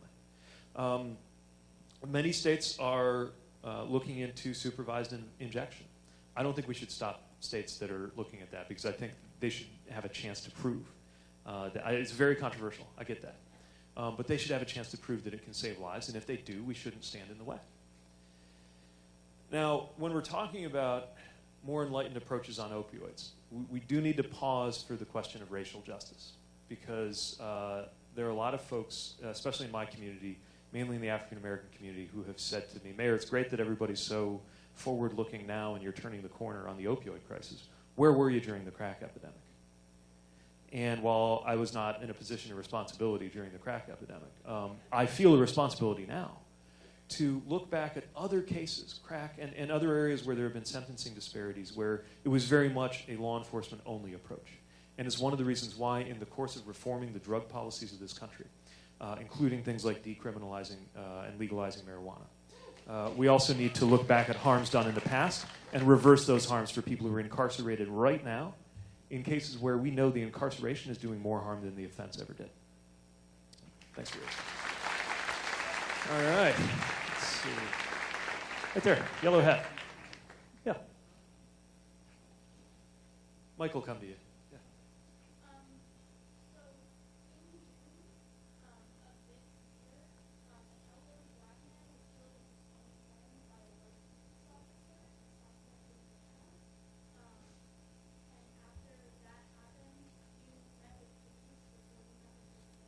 Start over? Yeah, you should probably start over. Okay, sorry.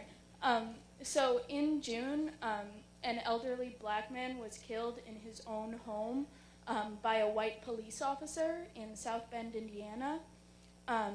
And once that happened, you met with the press before you met with the man's family. And you met with the police, I think, before you met with his family. And the officer wasn't fired because of that. I just want to wonder what the justification was or what your thought process was behind that, because I was reading about it and it really upset me. And that's not something that I think should ever happen in our country. Good. So thank you for asking. A few of the details are incorrect there, so I just want to clear it up. This did not take place at the gentleman's home. It took place in a parking lot at about 3 a.m. There was a phone call that somebody had been going through cars, and a police officer responded to that call. According to the police officer, he was attacked with a knife, but his body camera was not activated at the time. And so there's no way, we've not seen any evidence that clears that up.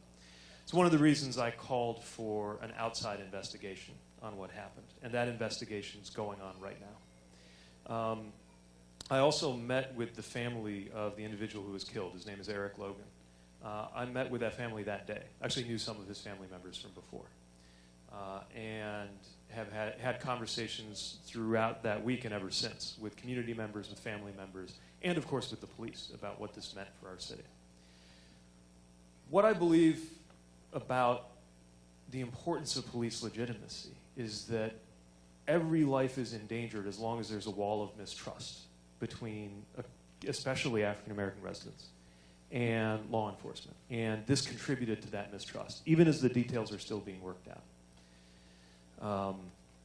But we knew we didn't have to wait for an investigation to come back to start acting. And so what we did was we came together side by side with activists, not always agreeing, and sometimes it was lively, and sometimes there was a lot of emotion, and that's fine. That's healthy. I knew that sometimes it was my job to just be there and absorb a lot of anguish that was going on. But through that, over the course of the months, we have been able to structure community conversations where we have empowered community members to build on work we've already done in the city, to change policies around the use of force, around how body cameras are used, around recruiting, because we also have a challenge, as so many communities have, especially since Ferguson, of recruiting more diverse members to be on the police department, which is one of the most important things you can do to build up that trust and to eradicate bias from policing. I can't say that we have solved the problems around policing in America, in our city or in any city. But what I can tell you is that we have worked side by side to make enormous progress, and that because I have seen the anguish that this causes in a community that I'm responsible for holding together, I know what is at stake in making sure that we have a president who is committed to supporting police accountability, police legitimacy, and racial justice in every community in the United States. And I would invite you to continue to look at what we do going forward as well as what we've done to understand why I'm practicing what we preach back at home. Thanks. Right there. Yep.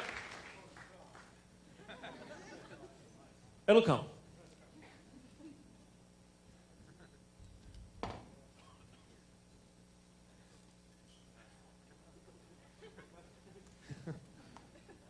Getting there?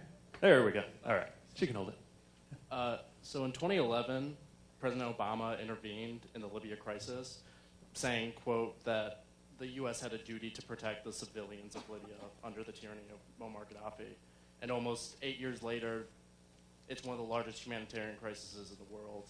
People are constantly murdered. It's currently in a second civil war. Do you have any intent to go back on the promises that Obama once made? So here's the standard I would set for the use of U.S. military force. It has to either be an imminent case of threat to the U.S. homeland, or it has to be something where we have an obligation to our treaty allies as part of mutual protection, or where we are part of a legitimate international action to prevent crimes against humanity. And that legitimate international part's really important. And it can't just be something that is stitched together to look like an international action, like what happened in the Iraq invasion. Not every problem, including, frankly, not even every problem that's been created by mistakes of the past, can be solved with a military intervention. And we need to take on board the lessons of the last few years and the last few decades in understanding that there has to be an extremely high bar before we're deploying force in that kind of way. And having seen how hard it is to end a war, even a war that we were forced to get into, like the Afghanistan war, yeah, I thought I was one of the last troops turning out the lights when I left, and that was years ago, and we're still there debating how to get out. it is a powerful reminder of why this should be a last resort. But what I will say is for the suffering that is happening, whether it's in North Africa or anywhere else in the world, it is exactly for this reason that we need to be a leader in the international community in accordance with our values, which, by the way, are not just American values. The desire for human rights, for safety, for democracy are shared aspirations. And even or especially in cases where maybe we're not going to pull the trigger on a military invention, we should use all of the tools in our toolkit, diplomatic, economic, and in terms of our alliances, to promote good outcomes and to make sure that we are a force for greater security, stability, peace, and democracy everywhere in the world. Just one more. All right. All right, you're up. I spoke with you in February or March last time you were here, and it was right after the Green New Deal had been released by Alexandria Ocasio-Cortez and some other representatives. And I asked you what you thought about it and if you would consider implementing it. And you said that it would be a good blueprint for climate policy moving forward. Now, I was excited about your campaign at that point in time, and then as you've released more policy, I've been disappointed because I feel like you've gone back on those promises, those progressive promises that you made. So, in a time that is a time of crisis, that is generation defining, how can we trust you while you're taking money from corporate donors and attacking progressive leaders like Elizabeth Warren and Bernie Sanders to lead our country into a brighter future? Okay, so first of all, I'm not attacking anybody. We definitely have policy disagreements, and we lay them out. But that's what a campaign is for. And we're going to do it respectfully. We're going to do it honestly. Secondly, I don't take corporate PAC money. We have, I think, over 700,000 individuals, human beings, who have contributed to this campaign. And what I think all of them must know, I'm sure most of them don't agree with me on every single issue, or maybe don't agree with each other on every single issue. But what they know is what I propose to do, because I lay it out there and explain it. Since I saw you last, I've published what my idea of my Green New Deal looks like. I hope that you will come around and support it, because what it does is it gets our economy carbon neutral by 2050, which is what we've got to do. And what, frankly, all of the different plans look at in some way or another. Admittedly biased, but I think mine is the best one, and here's why. First of all, I don't think we should measure the bigness of an idea by how many trillions of dollars it costs. If there's a way to do it that can be more efficient, we should. Similarly, I don't think we should measure the boldness of an idea by how many of our fellow Americans it can alienate. And so one of the really important things about getting this right is we can't let climate's too important. Our lives are on the line. It is too important to let it keep being another partisan battlefield. And it's one of the reasons why part of the emphasis in my plan is not just to do the things we know we've got to do policy-wise, carbon tax, renewable energy investment, conversion of buildings, fleet, industry, you name it, but also calling more people into being part of the solution. It's why we have such an emphasis on agriculture, because I want a lot of rural counties and communities and families who maybe have been given reason to believe that accepting climate science would mean almost saying that they're part of the problem, just because of the way they receive the kind of politics around this, to say, we're recruiting you, we need your help, and to bring them in, to break down some of these political walls, because we can't, it's like if there was a disagreement politically over whether we ought to treat cancer or not. It's too important for that. But the reality is, look, every good candidate ought to have a plan to get us carbon neutral by 2050, because if we don't, we're screwed. The real question is, can it get done? Otherwise, all of the elegance and excitement of each of our plans in their impact gets multiplied by 0. And so it's why I've focused on putting together a plan that gets the job done and can happen. And I'm not just talking about the politics of navigating Congress. I'm talking about the need as a governing imperative to do these things in a way that calls the American people together. Not that everybody's going to agree. Not going to happen. But to keep, rather than blow up, that American majority that is ready to do the right thing. So I don't know if I'll be able to win you over or not, but that's why I believe this is the most responsible, progressive approach, whether it's on climate or on anything else.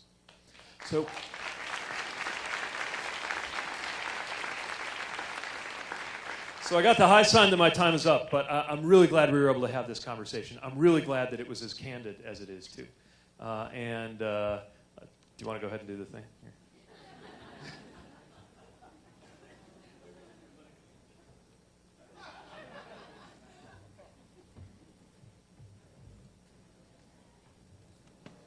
Might want to pass it down a little. So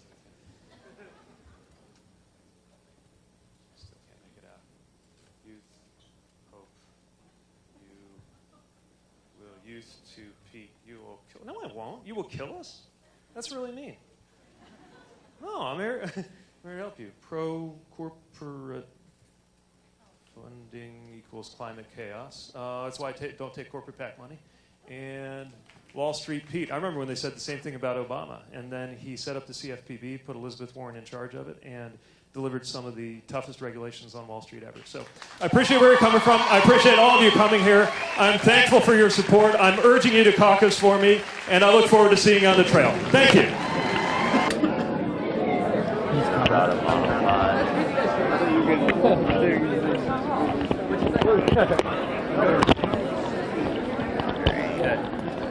Mr. Mayor, so how you doing? Senator Warren is calling on you to open your fundraisers.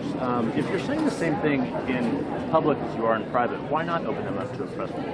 You know, I think that's one of these process things that is a bit of a distraction from what we're really doing. I don't know when it's appropriate to invite news crews into someone's home. I do know what I stand for, and anybody who sees me speak anywhere will hear the message that I have for America, the policy ideas that we have, and how we think we can unify the American people. As a larger issue, though, what do you make of her calling you out by name in the last 24 hours for the first time in this campaign? What's that a sign of you? Well, it could be a sign that we're winning the policy argument, but I'll leave it to the analysts. Any other questions? You're getting some of that from, and you got some demonstrators here today, kind of getting that front runner treatment. How confident are you? How does your campaign stand up to that additional scrutiny? Well, I think it's really important for us to demonstrate that we can. We're talking about the American presidency, so you ought to be able to demonstrate that you can stand up to difficult questions. There were a lot of difficult questions today, and they were really important and really good questions, and I'm glad we had the chance to go through them. So definitely feels like the treatment sometimes, but we asked for it by running for president. Is Senator Warren wrong to suggest that she's a more transparent candidate in this race? Well, I certainly think it would be a good idea for her to release tax returns, as I have, covering your entire career in the private sector. I think that's one way to show your transparency, and I believe in transparency and am being as open as I can about my story and what I propose to do. And just to be clear, your issue with opening up the fundraisers is that people may not be comfortable with having reporters there, or even one poll reporter there? Well, look, we can keep having that conversation. I'm open to it. I just think that it's interesting when somebody suddenly decides that that's important after doing it a different way for a long time. For what it's worth, on behalf of the press corps, I think we've all found it important for a while. So it'd be great to continue for you to take that into consideration. I'd like to be there. All right, that's it. Thank you. Cool. Thanks, all. Thanks. Thank you. Appreciate it. Mayor Pete, I drove 8 hours 16. Can I have 10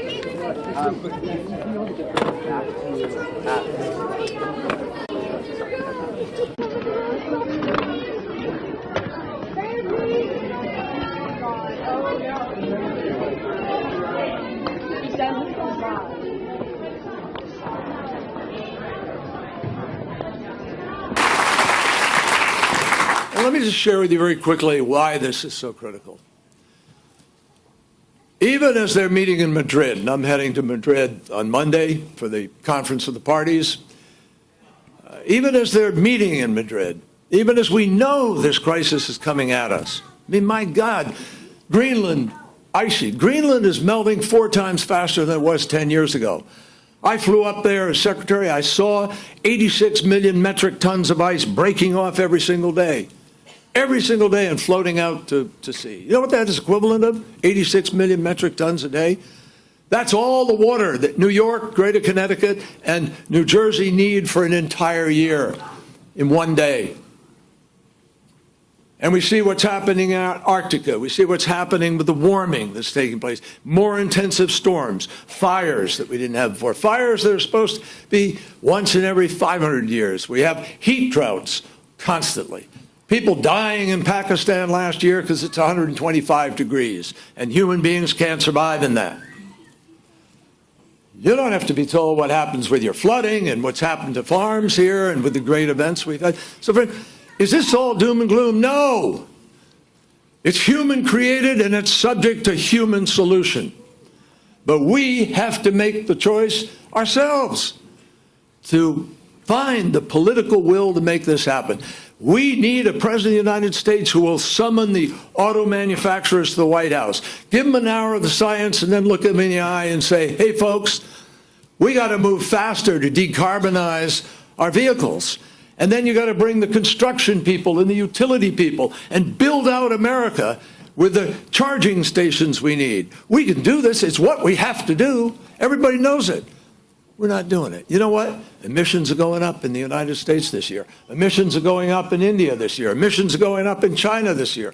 All over the world, despite people signing on and saying, we're going to deal with this problem. No matter. No, I mean, it's no wonder that people are angry. Let me put it a different way. It's no wonder that a whole lot of citizens in our nation are pissed off, and they have a reason to be, because they ain't getting the job done.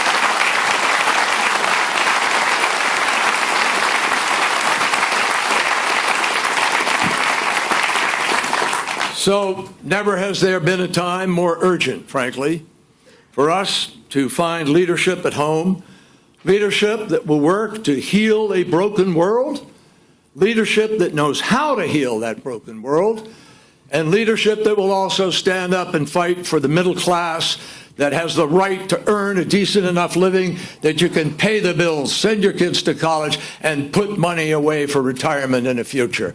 That's the kind of president we deserve, and I know, because I worked with him for, 24 years in the United States Senate, and we've known each other since literally the early 1970s. I mean, the only team that's worked together longer than us is Donald Trump and Vladimir Putin, folks.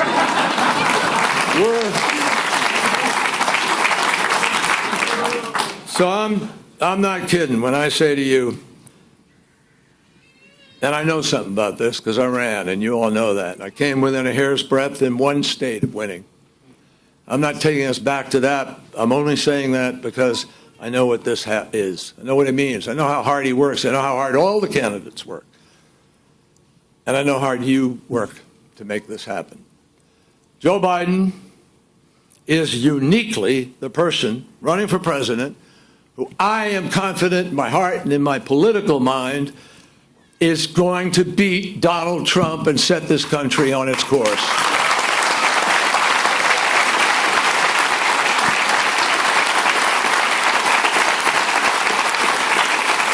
And I've had the privilege of seeing firsthand how Joe Biden has developed as a leader and how life and experience have given him something that is of critical need at this particular moment in our history. My friends, experience does matter. Knowing the leaders of the world right now matters. Being able to start on day one and govern with a knowledge of what went before. 8 years as vice president, extraordinary vice president. People have written, historians and otherwise, about the special relationship that this man had with the President of the United States. And the President himself has talked about it.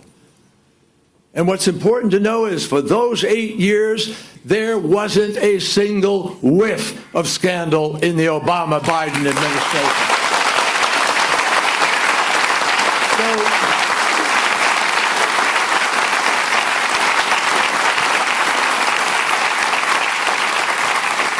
If that doesn't make a statement about what we can restore starting in these caucuses, I don't know what does.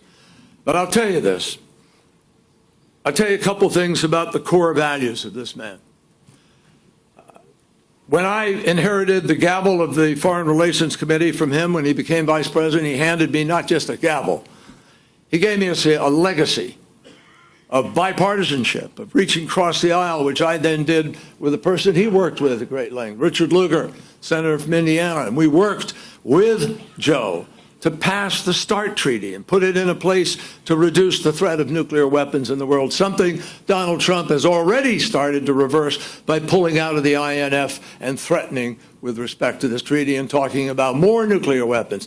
The last thing the world needs now, and we know this with Kim Jong-un, the man he seems to love, we don't need an arms race. We don't need more nuclear weapons. We need a president who understands how to move in the other direction.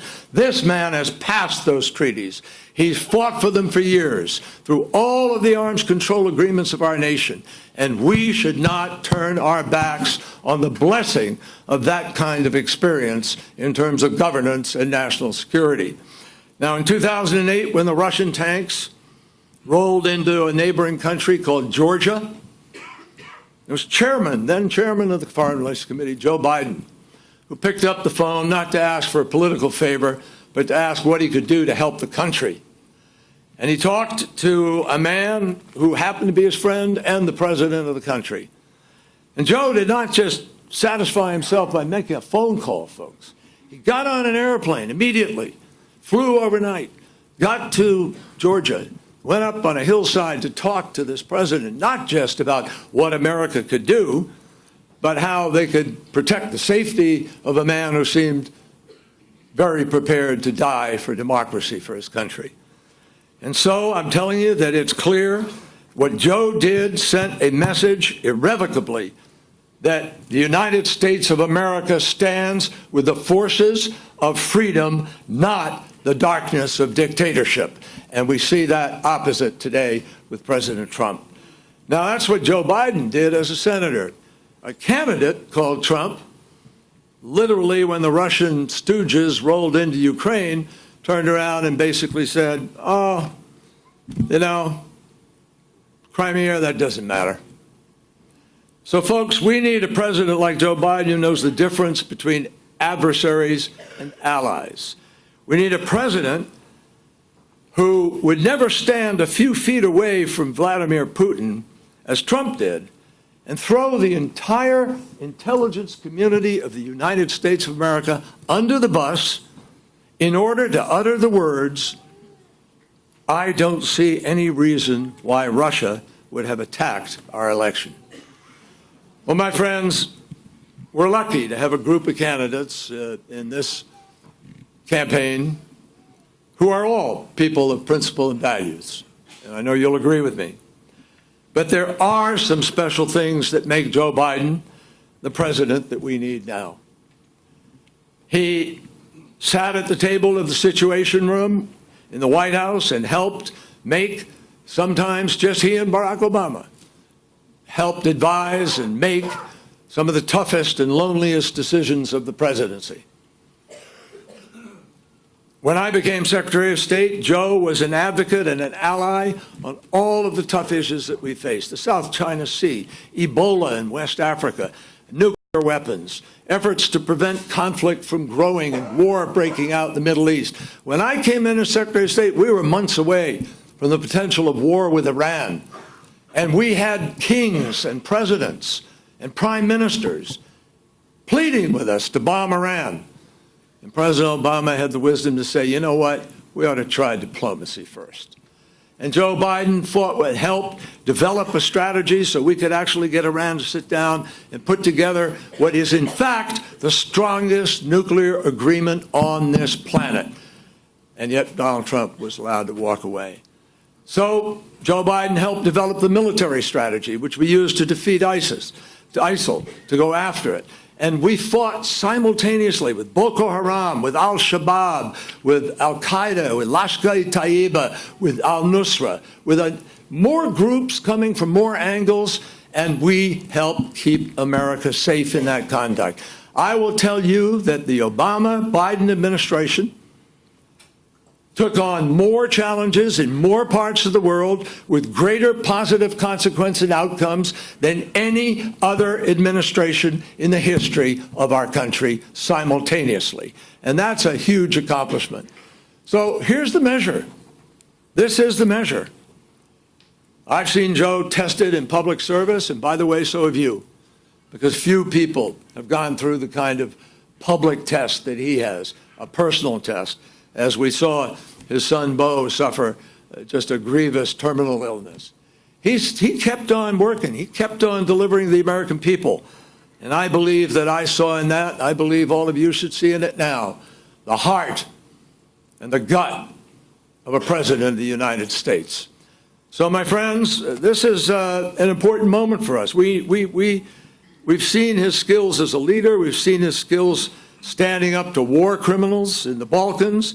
He passed arms control agreements. He wrote one of Congress's first ever climate change bills in 1986, well before most people were talking about it. Again and again, he took on the fights that we needed to fight, and he won. We need a president of the United States who fought and passed the landmark Violence Against Women Act. We need a president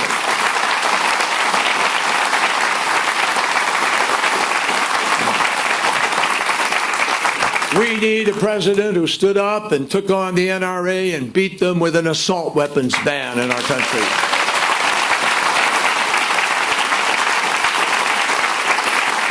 And I saw Joe Biden corralling our colleagues on the floor of the Senate, working overtime to get the votes that we needed in order to pass something that has eluded every president since Harry Truman, but we passed, and it's called Obamacare. And not only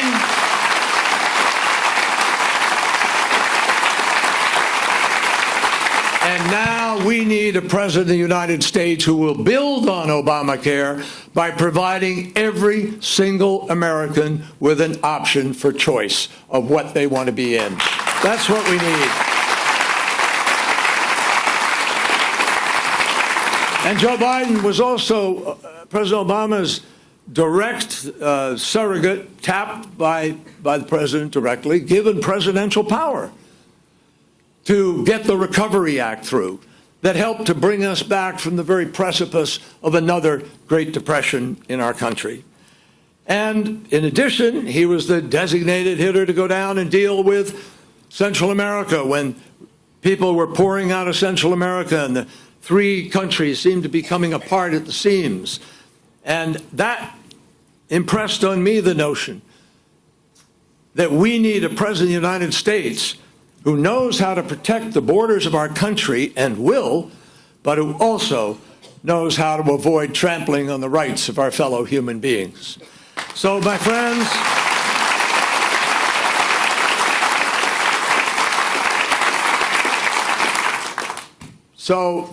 this is a special time.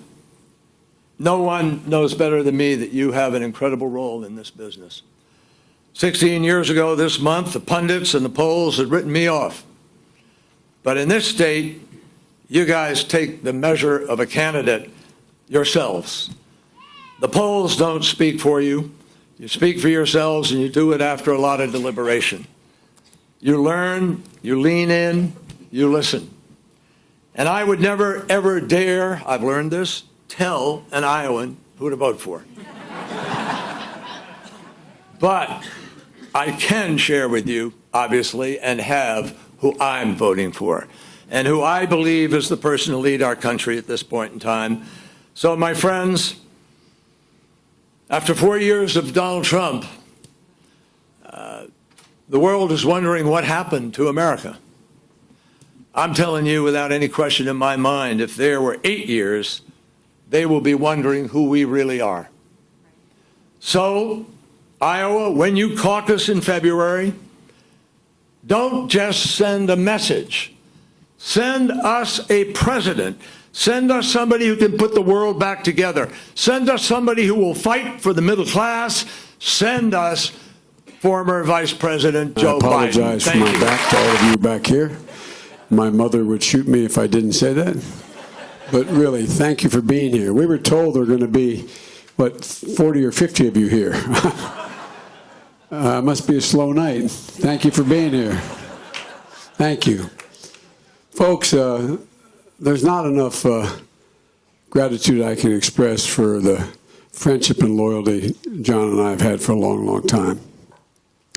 You know, I have, when I had got elected for the seventh time as United States Senate, at the same time I was picked as vice president. I got elected as vice president. In our state, once you're on the ballot, after a certain time, if you get off the ballot, your party can't replace you. So I didn't get picked as vice president nominee until August, and the beginning of August, you had to be, if you weren't off the ballot, you would have, there would be an empty spot. So I ran as senator and as vice president at the same time. And the Senate started to, organized early that year, John, as you remember. And so in January 2009, I got sworn in for another time as vice president. And what happened was that the Secretary of the Senate, the Senate historian, who talks about, talks to both caucuses, Democrats and Republicans, Deborah, came into the Senate. And I remember the mixed feelings that he said, Joe Biden is going to be leaving in 2 days to be sworn in. He has to resign his Senate seat to be sworn in as Vice President of the United States. And I thought, okay, I get that part. And then he said, and you know, there's only, I think it was 8 senators in American history have served longer than Joe Biden. I thought, oh my God almighty, what have I done? And they pointed out that I had,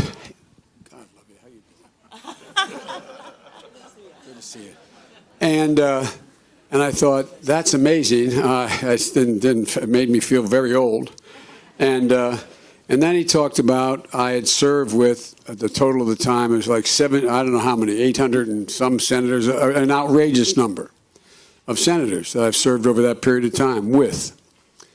I can say without equivocation, I have never met anybody with more physical courage and moral courage than my friend John Kerry.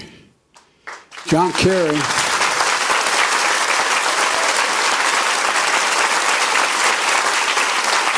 was awarded the Silver Star. John Kerry was a young naval officer who served with great heroism in Vietnam.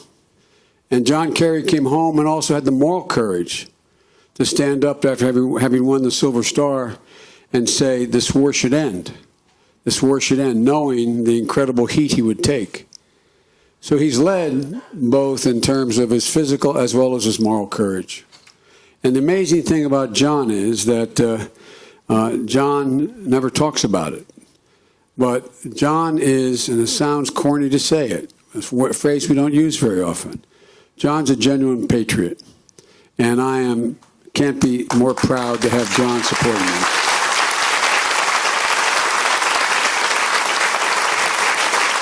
No, it's true.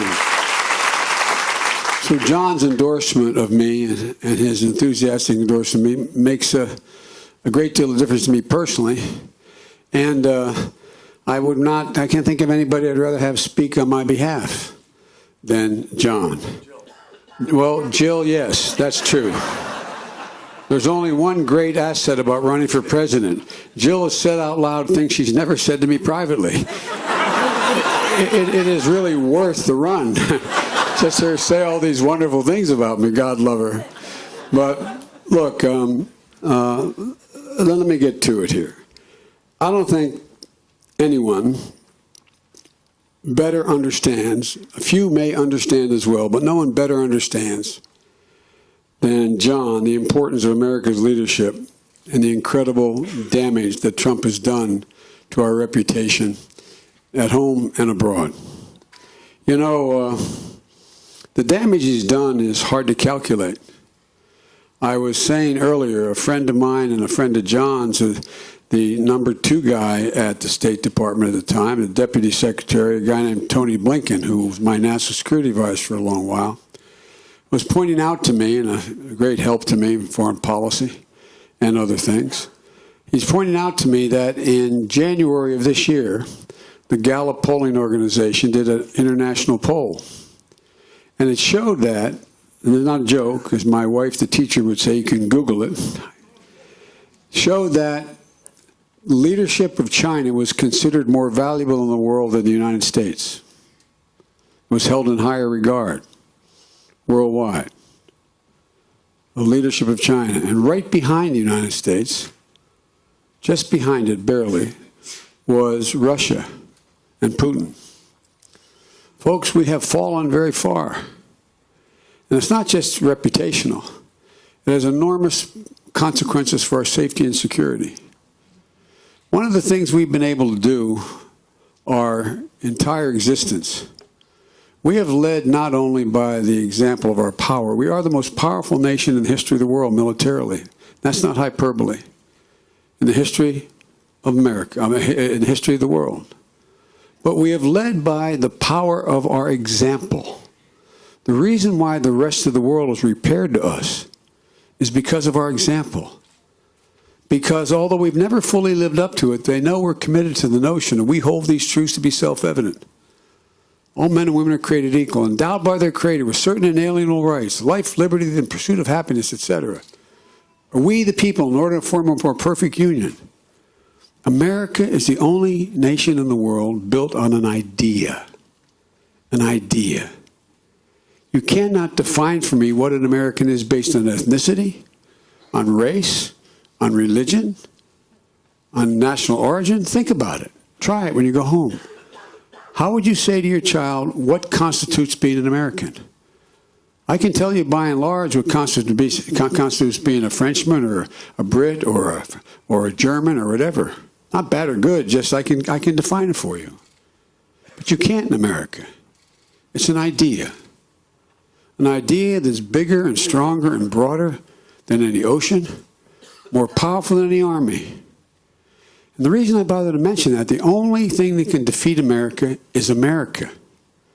The only thing that can defeat America is America. The only thing that can rip America apart is America. There's no power strong enough. There's nothing that could do it other than America taking us apart. And what this president has done from the time he's taken office is try to divide America in order to generate a core of power. The guy is always, from the very time he came down the escalator, no, I'm being literal. He came down the escalator in Trump Towers. He said, I'm running because we're going to get rid of those rapist Mexicans. He's gone on and talked about people in the most vile terms. Not a joke. There's beautiful young children I saw up in the balcony there. I wonder how many of you, with your children or grandchildren, when he comes on television, have moved them away from the television. Not a joke. I mean, deadly earnest. Deadly earnest. Folks, it's not who we are. And it matters. Because when we no longer live up to what we say we believe, and again, we've never, even Thomas Jefferson didn't live up to the words he wrote, but we've never wholesale abandoned them before. We've never walked away completely before, as this guy has. What is the way in which all charlatans have worked?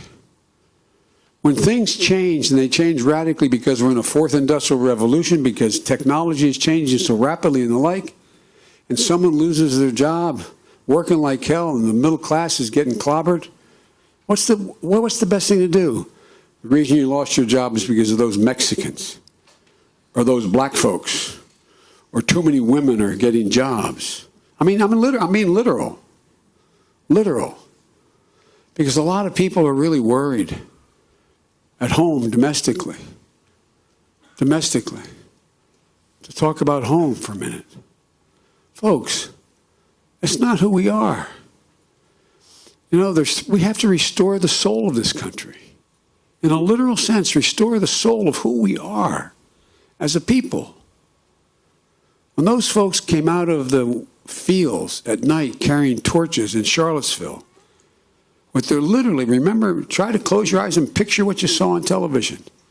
Their veins bulging, anger and hate in their eyes, chanting the same anti-Semitic bile, the same bile that was chanted in Germany in the 30s under Hitler. Accompanied by white supremacists, the Ku Klux Klan.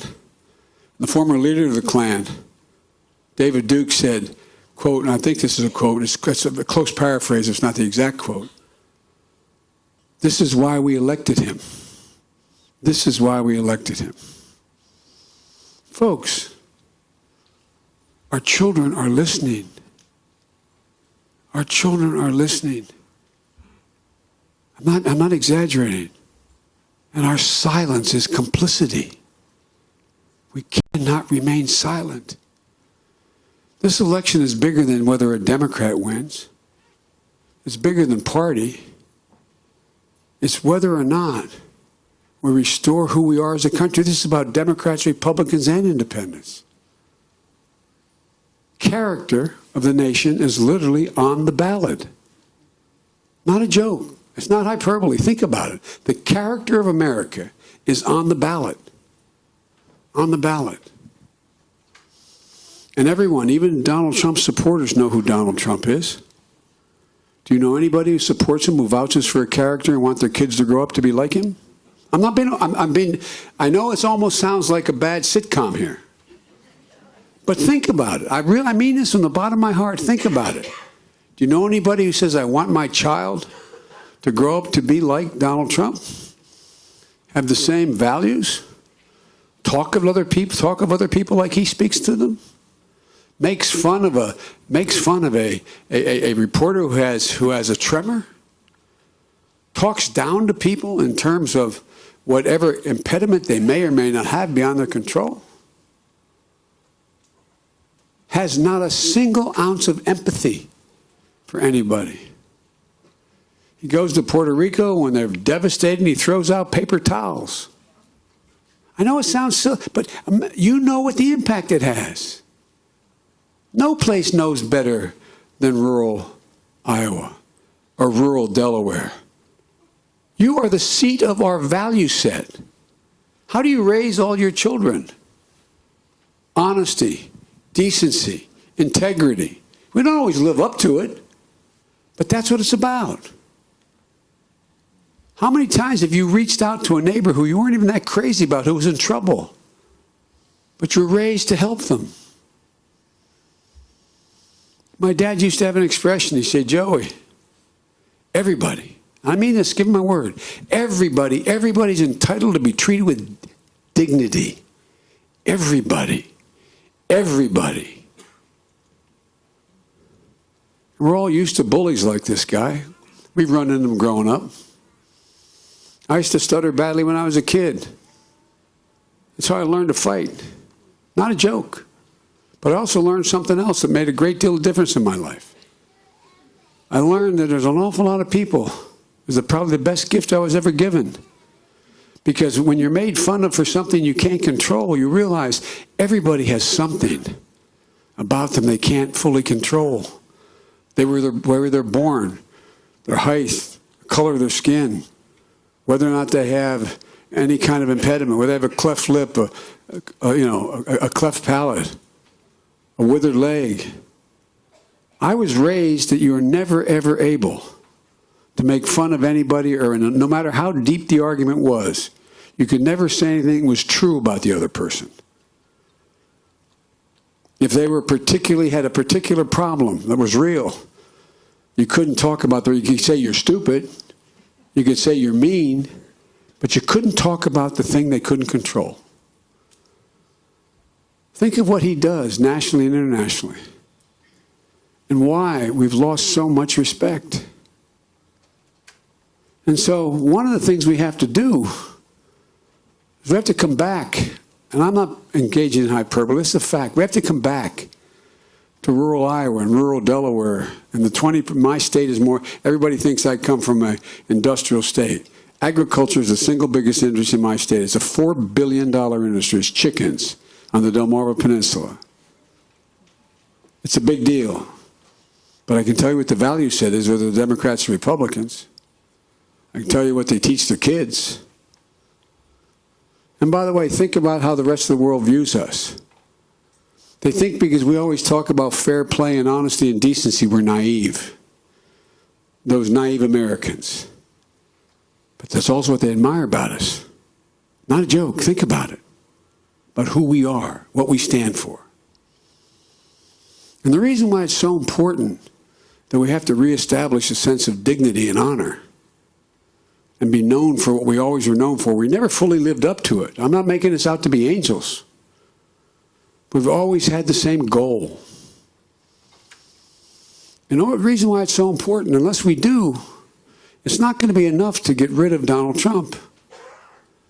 Because if we're going to get the things that we have to, the second reason I'm running is to restore the backbone of this country.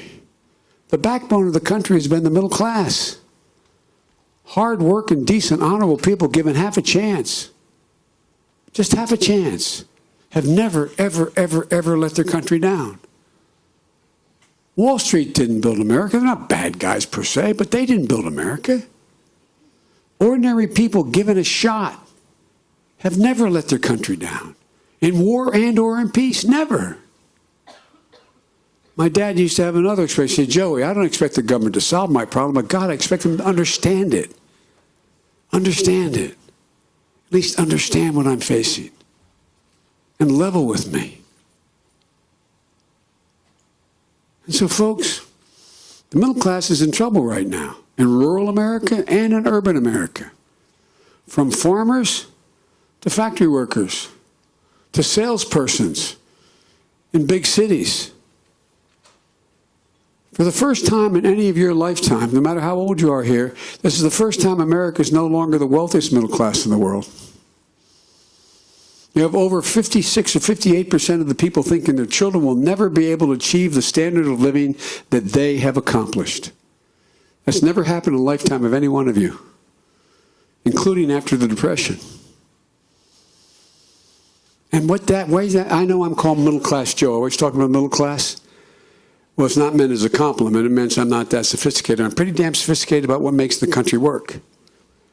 And the reason why it's so important is when the middle class is not being spoken to, not being leaned on and looked to, what happens? It opens the moment for demagogues to say the reason you're having a problem is because of those Hispanics. The reason you're having a problem is because of those foreigners, those Muslims. That's the reason. You know that's what's happening. That's what's been done. So we got to bring it back together. We have to bring it back, and we have to give people a fighting chance. The income equality in America is outrageous. It's worse than it's ever been in the history of the United States of America. Worse than pre-Depression. We don't have to go and punish anybody. We have to say everybody's got to pay their fair share. There used to be a basic bargain. If you contributed to the well-being of the outfit you work with, you got to share in the benefits. Not anymore. I come from the corporate state of America in terms of the number of corporations incorporated. Corporate America, they've all of a sudden, I'm going to sound like a wonk here or a professor, but corporate America, all of a sudden, Milton Friedman rules. The economist who said the only obligation any corporation has is not to their employees, not to the community in which they live, not where they operate, but to their stockholders and their CEOs. Think about it. There used to be a direct correlation between when productivity increased, meaning you made a product for less money quicker. Everybody benefited. From the end of World War II to 1978, productivity increased 92%. Wages went up 94%. Since then, productivity has gone up 68%, wages have gone up 8%. What happened? What happened? Again, you don't have to punish anybody, but let's everybody start paying their fair share. We should be reducing the burden on middle class and making people at the very top pay their fair share. Not punishing them. They'll do just fine. And when the middle class does well, everybody does well. The wealthy do well, and the poor have a way up. There's some hope. As John will tell you, I allegedly, according to the State Department, spent more time with Xi Jinping than any other world leader, the leader of China. And the reason I did, because President Obama wanted me to get to know him, because he was the de facto coming president of China. And it was inappropriate for the vice president and for the president to be hanging out with the vice president of another country. And I always kid Barack, the President Obama, I always kid him. I say, all politics is personal, including international relations. It's important to know the other person, know what their limitations are, know what their desires are, know what their interests are, and know what you can do and can't do with that person. I'll conclude this point by saying I was in a town called Chengdu in the Tibetan Plateau with the Prime Minister, with then the Vice President, now President of China. And we're having one, I was told, I don't know this to be a fact, 25 hours of private dinners I've had with me and an interpreter whispering in my ear simultaneously, and one with him. Just the two of us and two interpreters. And by the way, my interpreter turned in all their notes.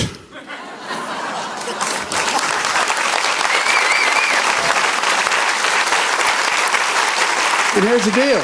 True story. He's a very, very calculating guy. And here's what he asked. He asked me at one point, he said, "Can you define America for me?" I said, "Yes, I can, in one word." I swear to God, this is exactly the conversation. I said in one word, possibilities. What's make us unique in all the world? We believe anything is possible if we set our mind to it. Anything at all. And any time we have, there's nothing we fail to accomplish. Nothing. But the view of American people today is, I'm not sure what's possible anymore. Because it seems like a rigged game. And so my dad had another expression. He said, "Joey, a job's about a lot more than a paycheck." Every time, you know, if you listen to Barack, you'd think I climbed out of the coal mine with a lunch bucket from Scranton. Scrappy Joe Biden from Scranton. Well, my dad wasn't in the coal mining business, but he was a salesperson. When coal died, everything left. And he decided that he had to, went to my grandpa, which took a lot of pride away, and had asked my grandpa, "Ambrose, can I have Jean?" My mom's name was Jean. "Jean and the kids move in with you. It'll be a year. I'll come home every weekend. I'm going to go down to Delaware," where he had gone to grade school, and there were jobs. And every time after that, when we'd be in Delaware, it took him 3 years to be able to get us a house. We lived in apartments, which is not bad. I'm not saying it was hardship, but it was, you know, we finally were able to move in a 3-bedroom home, split-level home, with 4 kids and a grandpa living with us. And it was safe, don't get me wrong. But every time someone would lose a job over the recession, someone in our family, or our extended family, or our neighborhood, would lose a job. They'd get it back later, but they'd go through a tough time. And here's the expression he always used. He said, "Joey, a job's about a lot more than a paycheck." Now hear me, what he'd say, I give my word, it's exactly what he'd say to me and my siblings. A job's worth a lot more than a paycheck. It's about your dignity. It's about your place in the community. It's about your sense of yourself. It's about being able to look in the mirror and have some pride. And then he'd end by saying, being able to look at your child and say, "Honey, it's going to be okay," and mean it. Think of how many people today don't think they can look at their child and say, "Honey, it's going to be okay," and mean it. And how can you maintain your dignity if you have a child with a pre-existing condition and you can't get insurance for that child? I mean, think about it. We always think about it understandably from the standpoint of the child or the one who needs the help. But imagine as a parent how you feel. How can you maintain your dignity when you have a son or daughter, husband or wife that has terminal cancer, is lying there dying, and you know they're dying? And the insurance company is able to come in and say, "You've run out of time, you've outrun your coverage. Suffer the last 4 months of your life on your own." How could you maintain your dignity?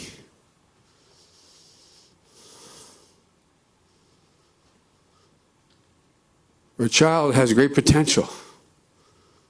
And you have to look at them and say, "Honey, I'm sorry. We can't figure out how to borrow the money to get you to school." How many conversations do you think took place in this state at the breakfast table this morning between a mom and a dad and saying, "Who's going to tell her she can't go back to the university this semester? We just can't afford it. Who's going to tell her?" You know, as parents, there's nothing worse for a parent and seeing a child with an opportunity or a problem and knowing there's not a darn thing you can do to help them. And what's this guy doing? He's ripping apart what's left of health care. He's trying to eliminate Obamacare, which put 20 million people in coverage never had it before. Millions of people with pre-existing conditions now covered. And look at all that's going on with all of you. People talk about what I've been through. You've been through as much as I've been through, many of you. If you're willing, raise your hand if you've lost a son or daughter, or husband or wife to cancer, or you're suffering from it. Raise your hand. Look around, folks.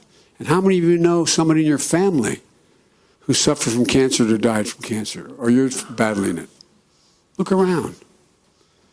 Every single solitary group I speak to, no matter how big or small it is. And what are these guys doing?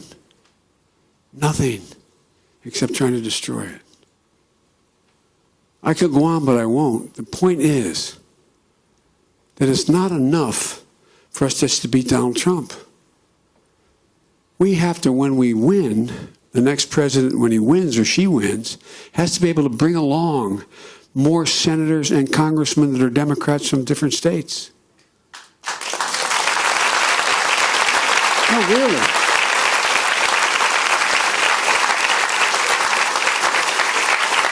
Every single thing you think about, all the things we know we have to get done.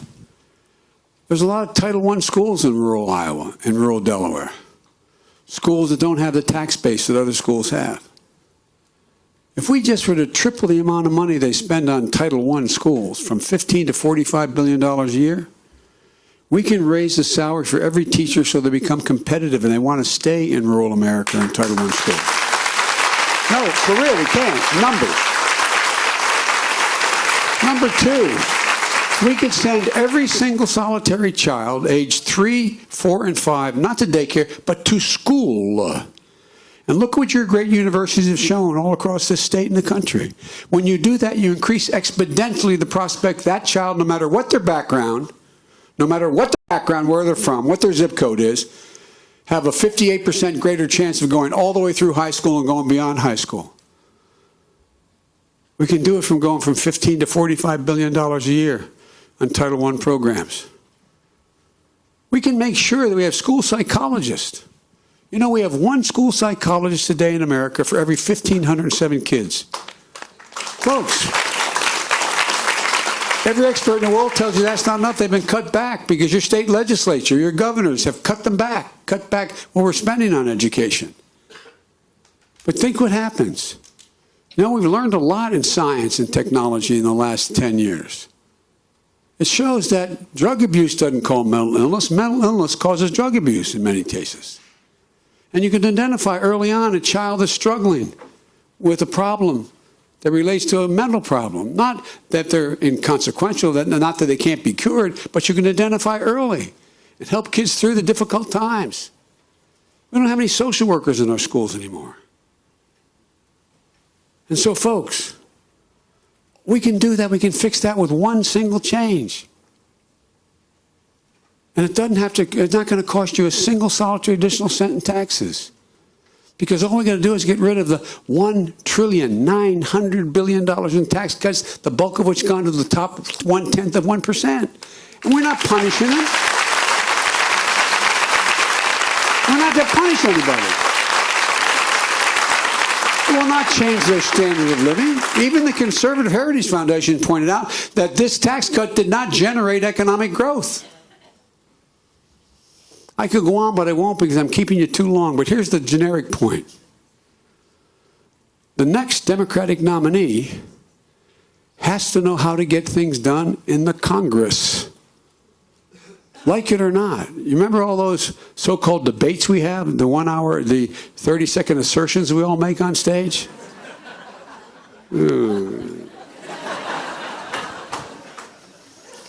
They say that you're a racist. Respond in 15 seconds.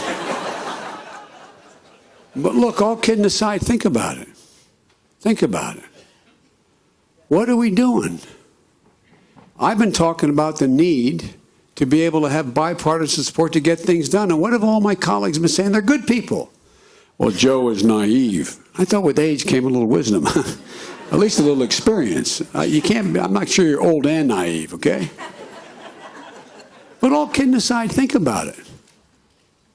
It's naive. Granted, Biden was always able to do that before. He's able to put together coalitions. That was a long time ago. Yeah, 3 years ago. Can't work with Republicans ever again. Well, if that's the case, guess what? The democracy's gone. No, I'm not kidding. Think about it. We have 3 equal branches of government. 3 equal branches, even though this guy is violating every norm about congressional authority and power. But that's what it is. And folks, I promise you, we can get a lot done. At the end of the last administration, ours, after Trump had won, before he was sworn in January, I was able to put together Republicans and Democrats to pass the thing called the Cures Act. It provided almost $9 billion in medical research, $1.8 billion for cancer research, because we're on the cusp of changing so many and curing so many pieces of cancer. And it got passed less than 10 days before he got sworn in as president, in January.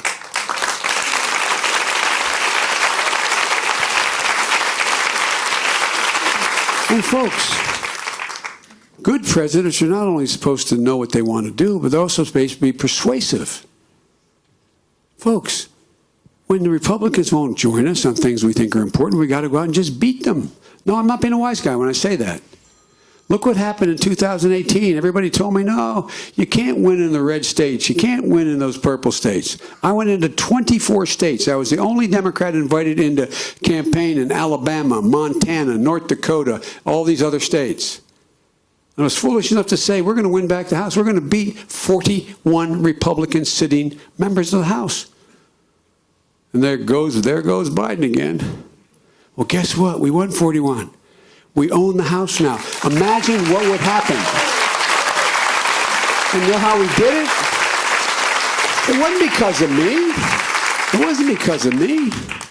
It was because all of a sudden the American people figured out the reason my kid with a pre-existing condition is covered is because of Obamacare. They didn't know it was Obamacare until they started to take it away. I mean, I really mean it. They didn't know. John will tell you, I'd sit in the Oval Office with John and others, and I'd say, Mr. President, you got to take a victory lap. He said, we don't have time to take a victory lap. People don't know what you did, Mr. President. But everything but locust landed on his desk. And he had no time. And here's the reason I bother to tell you this. Now, I know I sound like I'm more optimistic than is realistic, but I'm not. Here's the deal. There's 2 ways the American public gets inspired. By significant leaders like John Kennedy, who lift our spirits and inspire us, and by really bad leaders. Not a joke. Not a joke. Guess what's happened? All of a sudden, everybody's realizing, this guy did that? He's doing this? I can't believe it. Because they weren't even sure about what happened until it starts to be taken away. And folks, with Donald Trump gone as president, I mark my words. There's nothing. I've been around long. They keep calling me naive again, but I've been around longer than most of them. Guess what? With Donald Trump gone, all of a sudden you're going to see a lot of Republicans having what we call in Southern Delaware an altar call. They're going to see the Lord, man. No, mark my. I'm not joking. Think about it now. All of a sudden they're going to have what we Catholics say an epiphany. They're going to have a conversion of the road to Damascus. Because now you say, by the way, are you going to stick with the president on the following president, the last guy, on this issue? And just start naming them, whatever it is. Violence against women. You know, these guys, well, I worked so hard to get that passed. It has to be reauthorized. Republican Congress hasn't reauthorized it. You know why? Because although a lot of women are being killed by husbands with guns, there's an exception in it says. It says that if there's a boyfriend, if you have a stay-away order because you've been beaten up by a boyfriend, they're still able to own a gun. So the Republicans are in the pocket of the NRA. And by the way, 59% of the NRA members agree with us on assault weapons. But guess what? They don't want to pass it because they're afraid of the NRA. And we may lose the legislation, which would be a tragedy.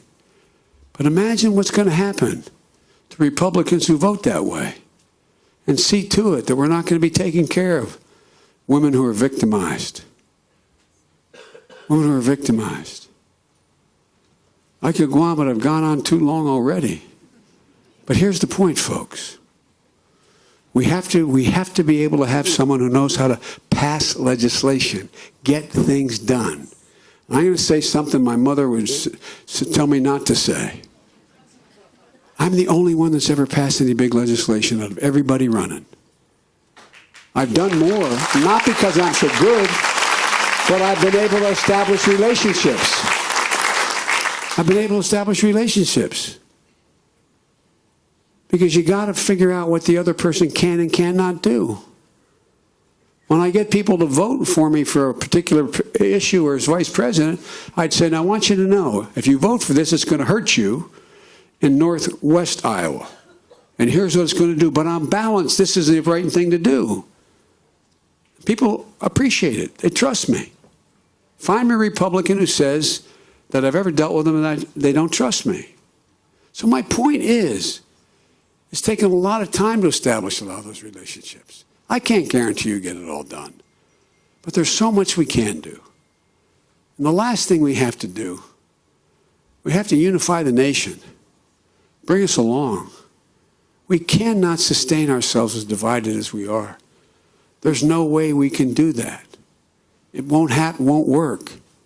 But when the next president is elected, in order to be able to get the things after Donald Trump has gone done, they have to be able to do two things, because they're going to inherit a divided nation and a world in disarray. There's going to be no time for on-the-job training. You're going to have to be able to go to the Congress and reach a consensus. But even before you do that, you have to be able to campaign in states like North Carolina, Georgia, Florida, Texas, I can go on, Ohio, and not be a drag on the ticket. Help that you may not win it, but help the ticket. Help the ticket. All these so-called frontline House members who in fact have won in Republican districts, they're going to the leadership and saying, if we don't have Biden on the ticket, I'm going to get hurt. I didn't run on the grounds that I'm going to spend $35 trillion for Medicare when it doesn't need to be spent, and it costs more than the entire federal budget every year, every penny we spend. So you're going to have somebody who has some credibility and maybe not win. I may not win North Carolina, but I can help a senator win in North Carolina. So here's the deal. We have a gigantic opportunity. As I said, I got elected when I was a 29-year-old guy. I wasn't even old enough to be sworn in. I had to wait 17 days to be eligible to be sworn in. No, for real. I'm the first U.S. senator I ever knew. True. And I was listed as this idealistic, optimistic young man. I give you my word, I'm more optimistic about America's chances to own the 21st century than any time I have been in my entire life. And I want you to think about this. We're all walking around with our heads down like, woe is me. What are we going to do as a country? We're in such bad shape. Ladies and gentlemen, we have more great research universities in the United States of America, in this state and others, owned by the people, than all the rest of the world combined. Every major life-altering change has come out of those universities.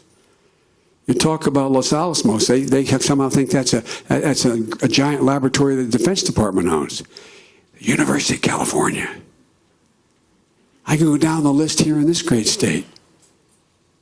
And folks, the American people own it. We have brilliant, brilliant people who have such capacity. Exceeds any other country in the world. Our workers are literally, not figuratively, literally 3 times as productive as workers in Asia. Meaning, it would take workers in Asia 3 for every 1 we have to compete. We're in a situation where in the United States of America, we have more really intellectual horsepower than any country in the nation. But we're going to lose it if we don't begin to invest again in education. Think about it. Can you think of a single thing the United States has ever set its mind to do, not a joke, that we've been unable to do? Ever? Ever, ever, ever? So folks, we've done it. Guess what?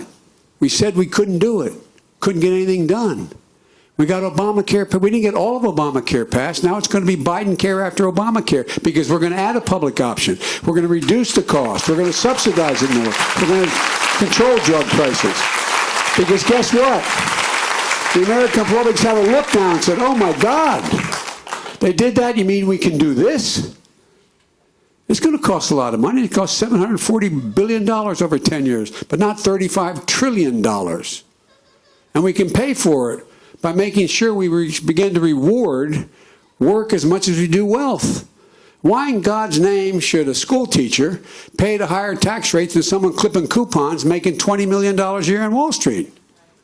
If we eliminate the capital gains tax and charge at the exact rate whatever you are paying, other than your property, the exact whatever your rate is, we raise over $200 billion. This is not hard because they have so bastardized, excuse the expression, the tax code. So folks, there's nothing we can't do. There's not a thing we can't do. So here's my message, and I'm get out of your hair. It's time to remember who we are. This is the United States of America. So get up and let's take it back. We can take it back and lead the world in a way we leave our children something that was left to us better than we found it. God bless you all, and may God protect our troops. Thank you, thank you, thank you.